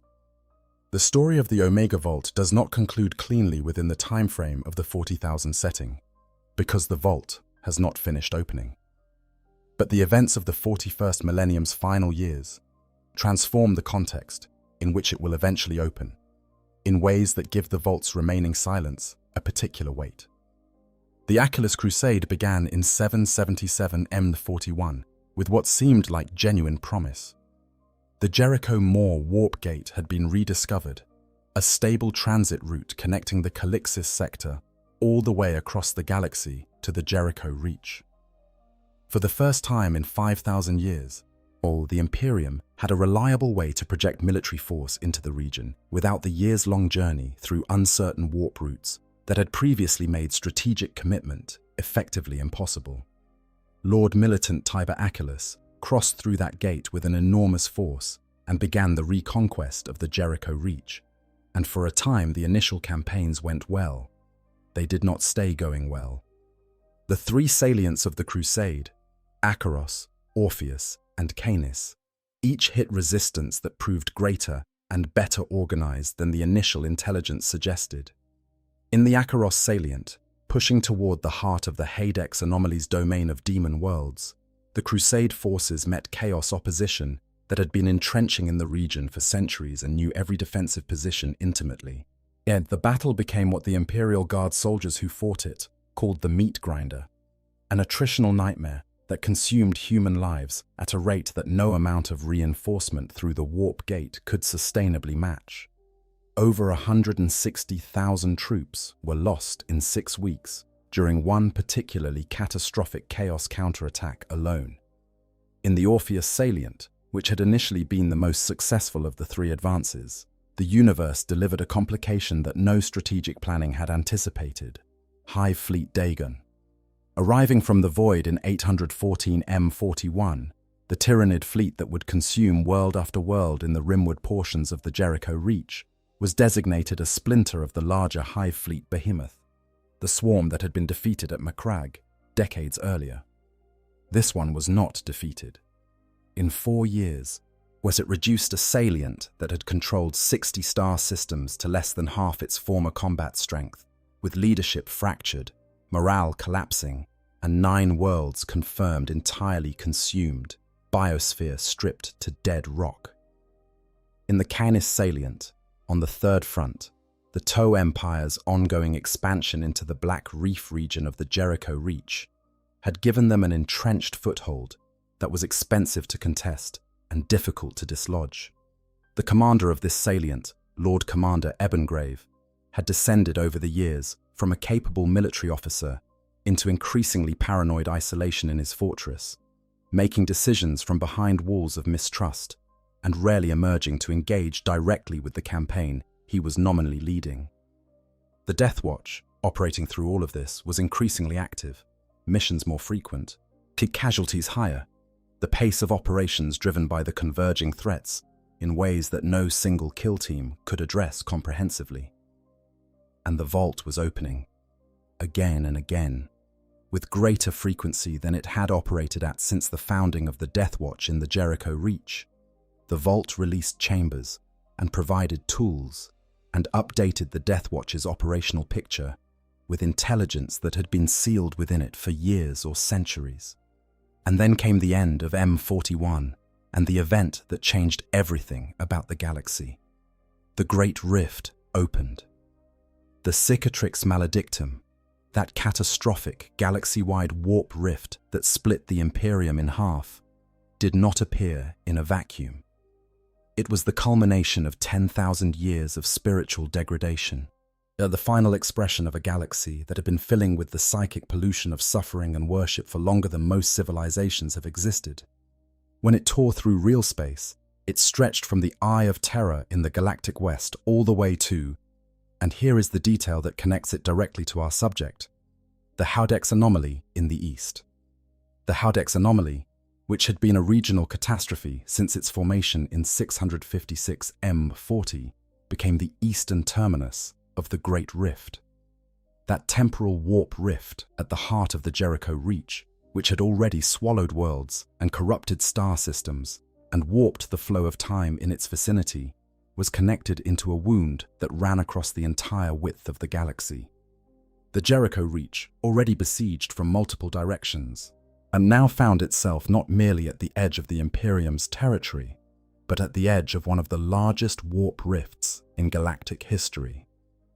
The implications for Watch Fortress Arioch and the Omega Vault are not spelled out explicitly in the current lore. The Great Rift's formation marks the transition from the 41st Millennium to the Era Indomitus, and the specific fate of Arioch in this new context has not been definitively addressed. But the direction of things is clear. The vault has been opening faster as the situation has grown worse. The situation has now grown much, much worse. The innermost vault, by the last available accounts, had only a handful of locks remaining. The vault was designed for a moment of maximum necessity, a moment when the last weapon was the only weapon left, the formation of the Great Rift. Yet the convergence of Tyrannid, chaos, and toe pressures on the Jericho Reach, the isolation of the region as the Great Rift disrupted warp travel and astropathic communication. This is beginning to look like the moment the vault was built for. The last fortress is truth. Whatever is behind that final door, it was placed there by hands that anticipated this moment. It was sealed away by people who understood that certain kinds of knowledge are too important to deploy early, that certain truths change everything and therefore must be preserved for the moment when everything needs to change. The countdown on the Dark Age of Technology chronograph is presumably still running. So, whatever moment the Inquisitors Noesis and Caleb behind the Silver Mask discussed with the Chamber of Vigilance during those 13 sealed days of deliberation is presumably approaching. The bell hangs in the silence of Watch Fortress Arioch, waiting for the moment when it will need to toll. Part 12. Sitting with the Mystery. What the Vault tells us about 40,000. There is something that the Omega Vault does for the Warhammer 40,000 setting that most other elements of the lore do not, and it is worth naming before we close. The 40,000 universe is, famously, a setting built around the idea that there is no hope. It is not a place where things improve.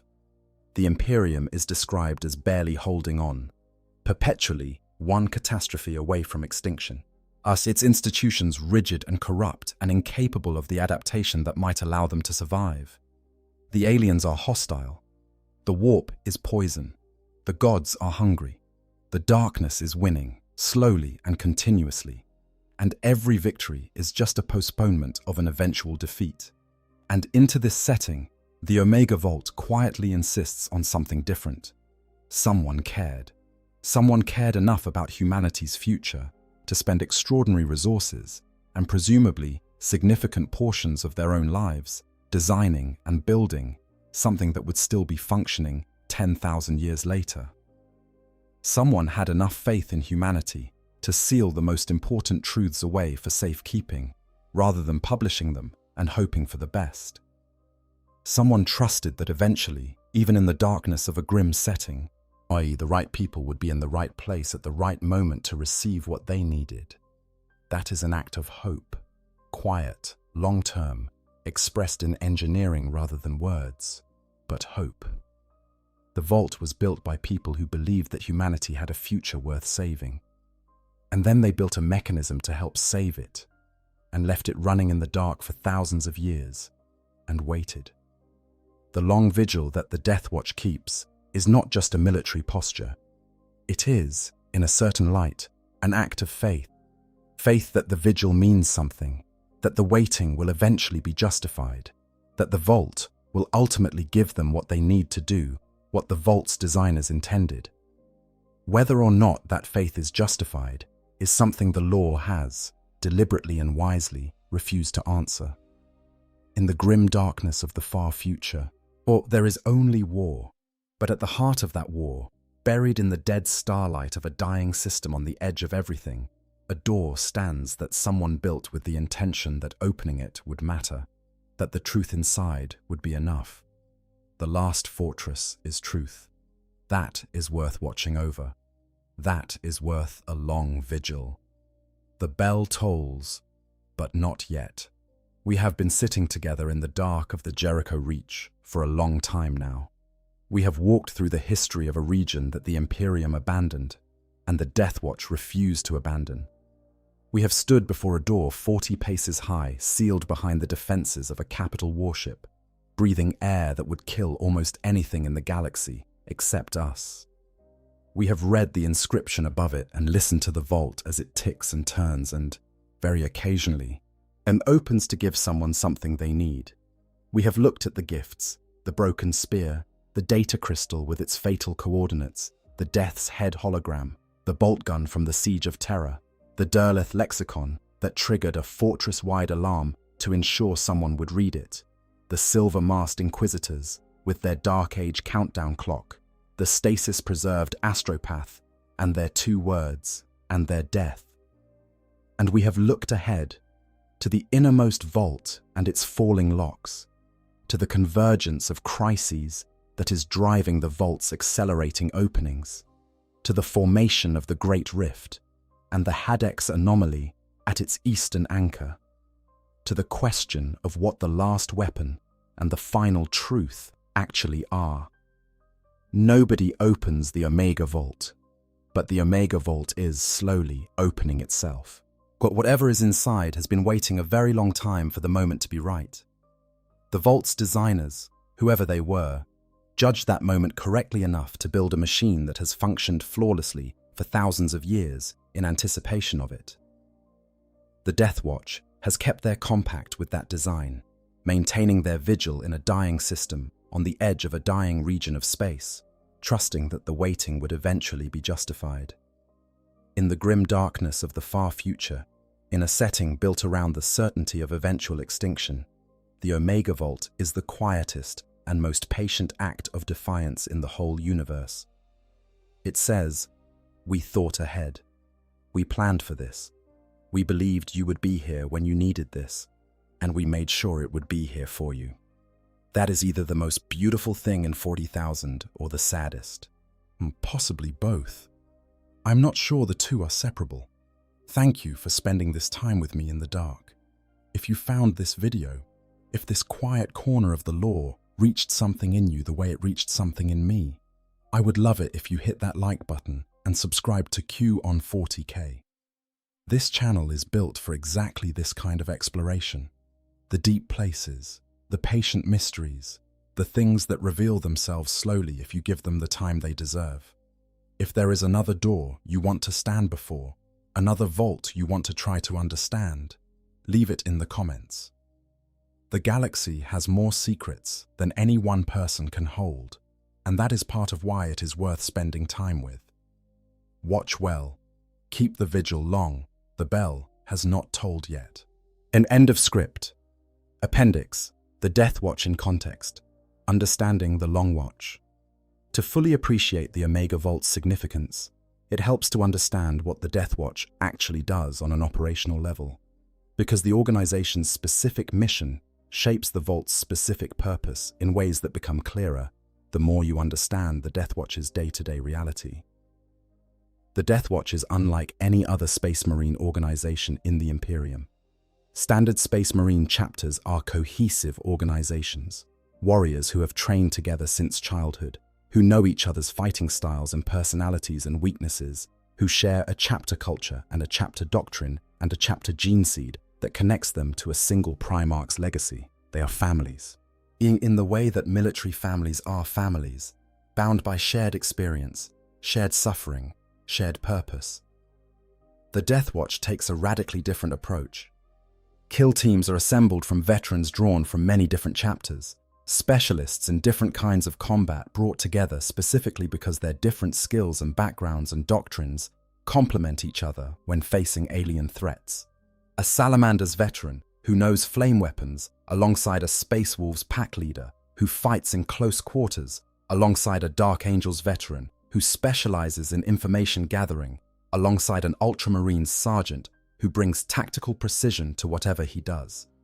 These warriors have not grown up together. They may have fought against each other's parent chapters in some historical context, but they may have deeply incompatible religious or cultural practices. They are asked to function as an effective unit anyway, because the threat they are facing requires that combination of capabilities, and they do not have the luxury of picking comfortable teammates. This creates a specific kind of warrior culture that is simultaneously intensely professional and continuously managed for interpersonal tension. The apocryphal oath that each warrior takes upon joining the Death Watch, sworn before the inscription above the vault's door, binds them to secrecy about the Death Watch's specific mission details, even from their home chapters. They cannot fully explain, when they eventually return to their original organizations, what they did during their time in the Long Watch. They know things they cannot share. They have seen things they cannot describe. This enforced secrecy creates a particular psychological profile in Death Watch veterans. They come back from their tour of duty marked in ways that their battle brothers can sense but not articulate. They know something. They understand something about the shape of the threat that their home chapters spend their lives fighting fragments of without ever seeing the complete picture. And some of that understanding is specifically connected to the Vault and what it has told them and what it implies about what they are all ultimately fighting for. The Vault is, in this sense, the Death Watch's secret heart. Not just physically, as the center of Watch Fortress Arioch, but conceptually. The Vault gives the Death Watch its purpose beyond the specific missions that fill its operational tempo. The Long Vigil is not just about fighting aliens, it is about maintaining readiness for the moment the Vault determines has finally arrived. Every warrior who swears the apocryphal oath is, knowingly or not, pledging themselves to be present and capable when the Vault's final chamber opens. They are committing to ensure that when the last weapon is offered, there will be someone qualified to receive it and use it. The language of the vault, reading its clues. One of the most enjoyable aspects of exploring the Omega Vault is learning to read the language it communicates in, because the vault communicates entirely through what it gives and what it withholds. There are no explanations, no notes inside the chambers, no clarifications available when the Chamber of Vigilance puzzles over a new offering. Yet the vault is extraordinarily consistent in its refusal to be explicit, and that consistency is itself information. When the vault gives a weapon, it means the current situation calls for violence of a specific kind. When the vault gives knowledge, a tome, a data crystal, a star chart, it means the current situation calls for understanding rather than firepower. When it gave the holo projector showing the golden skull, it was communicating something about the nature of the Hadex anomaly's formation that the Death Watch needed to understand, even if the specific communication was too compressed to be immediately obvious. The stasis-preserved astropath is the most elaborately constructed gift in the vault's known history, as because it required not just placing an object, but preserving a life across an indeterminate span of time for a very specific purpose. The vault did not give the Death Watch the message, it gave the Death Watch the messenger.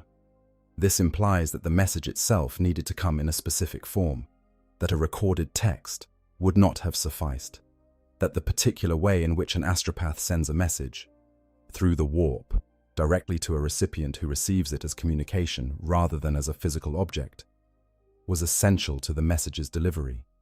Someone needed to receive that communication directly. Whoever it was addressed to, and the fortress's systems could not trace the transmission, received a message from an astropath who had been in stasis since long before that recipient was born.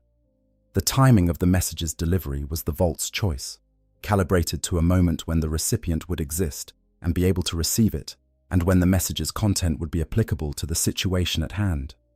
Think about the implications of that. The vault knew who would receive the message. It knew when they would exist. It knew when they would need to receive it. It arranged for a human being to be preserved in frozen time for however long was necessary and released at precisely the correct moment. That is not a mechanism. That is intent. That is a system designed by someone with a specific purpose in mind, assembled with care and foresight, maintained across generations without deterioration, and operated at the right moment with something approaching perfect timing. The vault does not just respond to events. It was designed in anticipation of specific events by someone who had something specific to accomplish, and it is accomplishing that thing one carefully orchestrated step at a time. The Chamber of Vigilance. The people who watch the Watcher. The Omega Vault has its own guardian, in a sense. The Chamber of Vigilance. The Council of Senior Officers who govern Watch Fortress Arioch and interpret the Vault's behavior for the organization that depends on it. The Chamber is composed of the Watch Commander, the Senior Watch Captains, the Librarians and Senior Chaplains, and the Inquisitor of the Chamber, who represents the Ordo Xenos' interests. These are not simply the most senior warriors available. They are chosen specifically because of their combination of tactical experience, knowledge of the Jericho Reach's specific challenges, and the measured judgment required to interpret ambiguous guidance from an autonomous vault that does not explain itself. The Chamber's relationship with the Vault has evolved over the centuries. In the earliest records, the Chamber apparently treated Vault openings as divine events, to be interpreted through the lens of religious symbolism, and responded to with something approaching ritual ceremony. As the Death Watch's culture matured, and its members grew more empirically minded under the influence of successive Watch commanders from rationalist-leaning chapters, the interpretation became more analytical, treating each vault opening as a data point in an ongoing strategic assessment, looking for patterns across multiple openings rather than interpreting each one in isolation. Neither approach has fully worked. The vault resists both purely religious and purely analytical readings. Its logic is neither mystical nor mechanical in any framework the Death Watch can fully access. The best the Chamber has managed is a kind of institutional tolerance for ambiguity, an acceptance that the vault will be what it is, will give what it gives, and that the best response is to be prepared for a wide range of possible future gifts while maintaining the operational tempo that keeps the Death Watch effective across all scenarios. The Countervault Scholars, a semi-formal group of librarians and senior chaplains who have dedicated their service careers specifically to studying the Vault's patterns, have produced extensive analyses that are kept in sealed archives accessible only to chamber members. These analyses attempt to map the Vault's opening history against the broader strategic history of the Jericho Reach, looking for the rule set that governs the Vault's decisions. So far, their conclusions have been shared only within the Chamber of Vigilance, and whatever those conclusions are, they appear to have reinforced rather than reduced the institutional deference shown to the Vault's autonomy.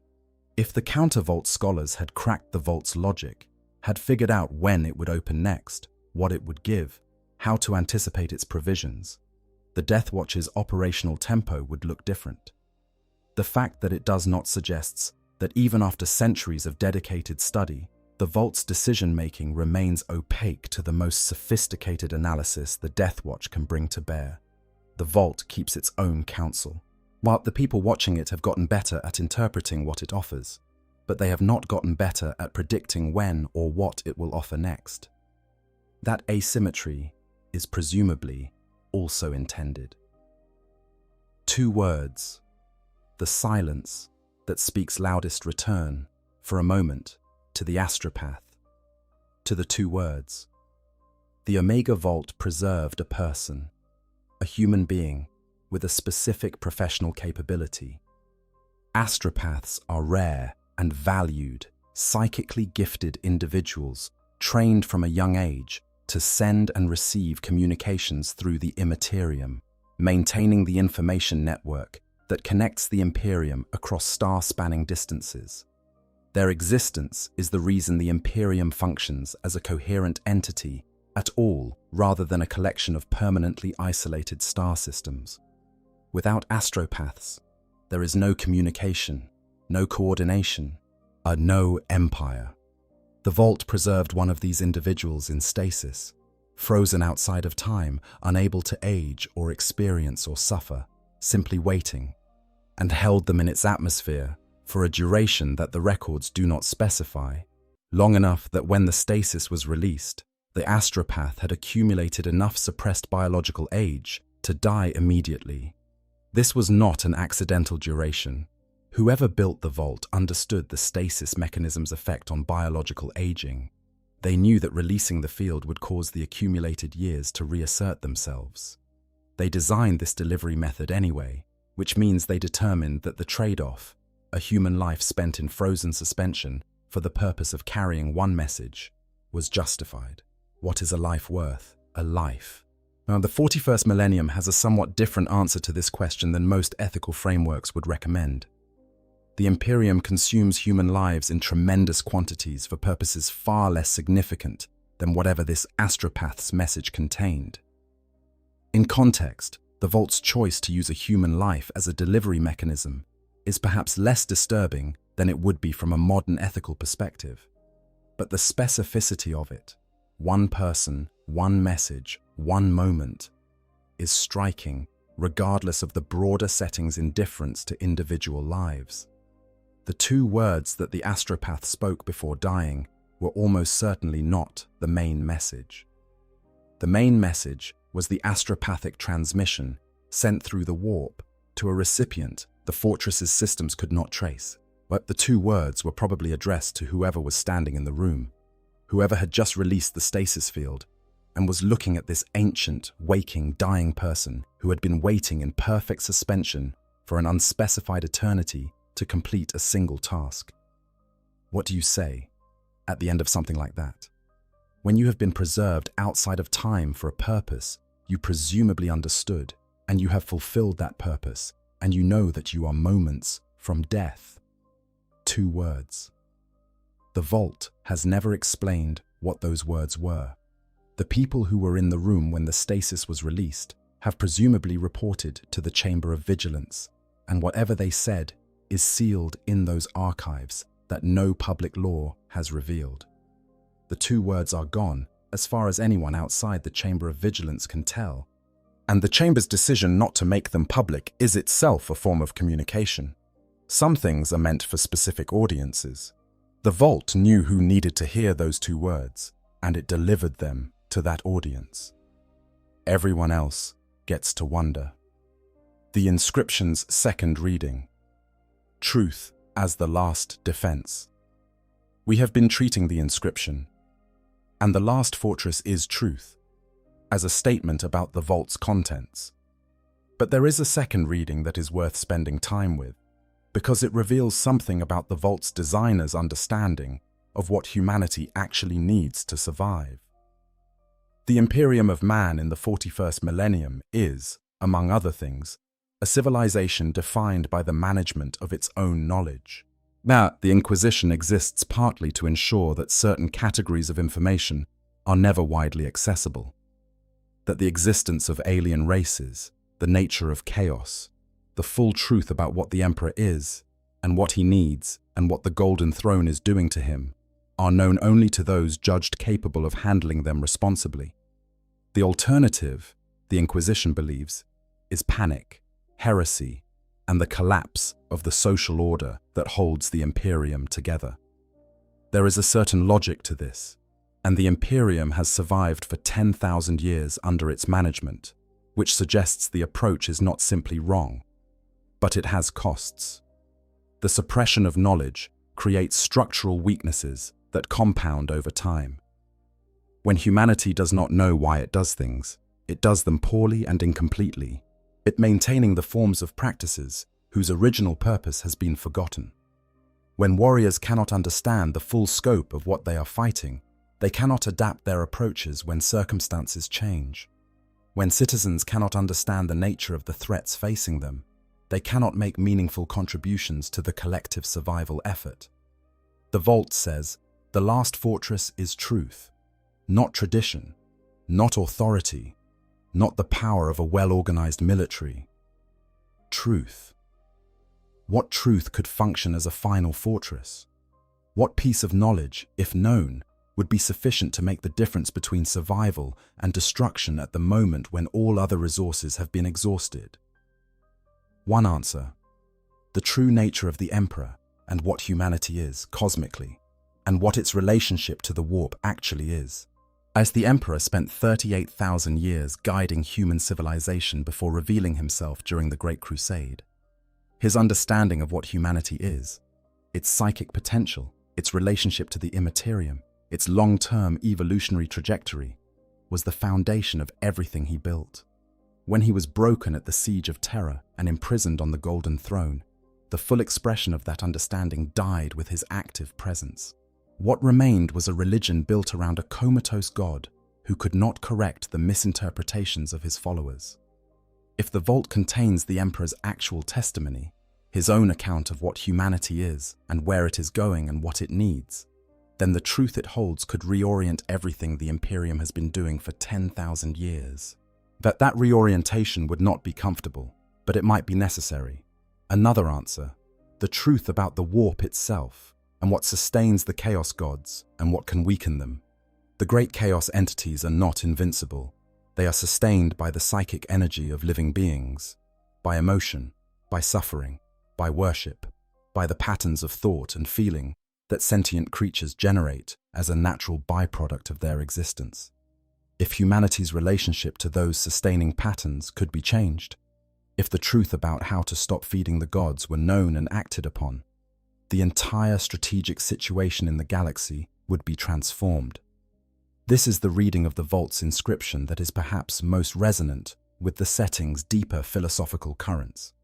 The 40k universe is ultimately, at its core, a conflict between ordered matter and the disordered immaterial, between the physical universe and the warp-born forces that seek to consume it. The last fortress, in that conflict, is the understanding of what that conflict actually is, not as mythology or religion, but as truth, the true structure of the opposition, the actual mechanism by which the enemy is sustained, the real conditions under which it can be opposed. If that is what the Vault holds, then the vault was built by someone who understood the deepest nature of the galaxy's conflict and chose, carefully and deliberately, to preserve that understanding against the day when it would be needed most. That is either a profound act of love for humanity, or the most terrible burden ever placed on a future that did not ask for it, probably both.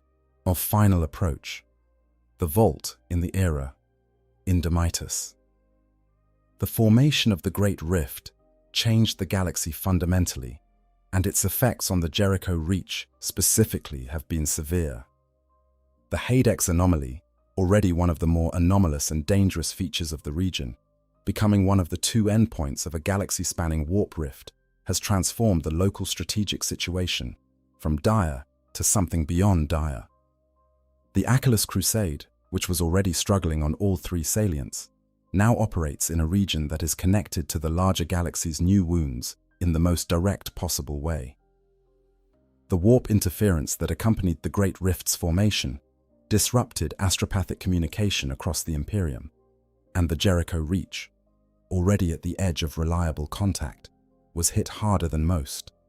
The Orpheus salient, already devastated by Hive Fleet Dagon, lost communication entirely for a period.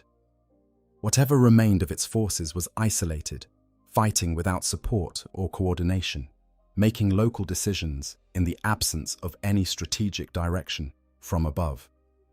Robert Guilliman's return, the resurrection of the Primarch of the Ultramarines, the Lord Commander of the Imperium, changed what was possible for the Imperium as a whole. But the Jericho Reach's specific situation has not been addressed in the lore in as much detail as some other theatres. The resources of the Indemitus Crusade, Guilliman's galaxy-spanning response to the Great Rift's formation, are spread across the entirety of the Imperium's territory and cannot be concentrated in any single region for long. The Death Watch in the Jericho Reach continues to operate, presumably. Then Watch Fortress Arioch continues to stand, presumably. And the Omega Vault continues to tick and turn and count down to something. The innermost vault's handful of remaining locks are the galaxy's most consequential countdown, in the sense that whatever they are measuring toward will represent something the vault has judged as the appropriate moment for its final revelation. The vault has never been wrong about timing before. Every opening has been connected to a situation that genuinely required what the vault provided. The innermost vault's opening will be connected to a situation that the vault judges requires the last weapon and the final truth. Given what is happening in the Jericho Reach, that situation may be arriving soon. The last fortress is truth. Whatever truth is inside, the galaxy is almost ready to hear it. I hope you guys enjoyed the story. Make sure to hit the subscribe, like, share button, whatever you want. Give me some feedback if there's any. And yeah, sleep well.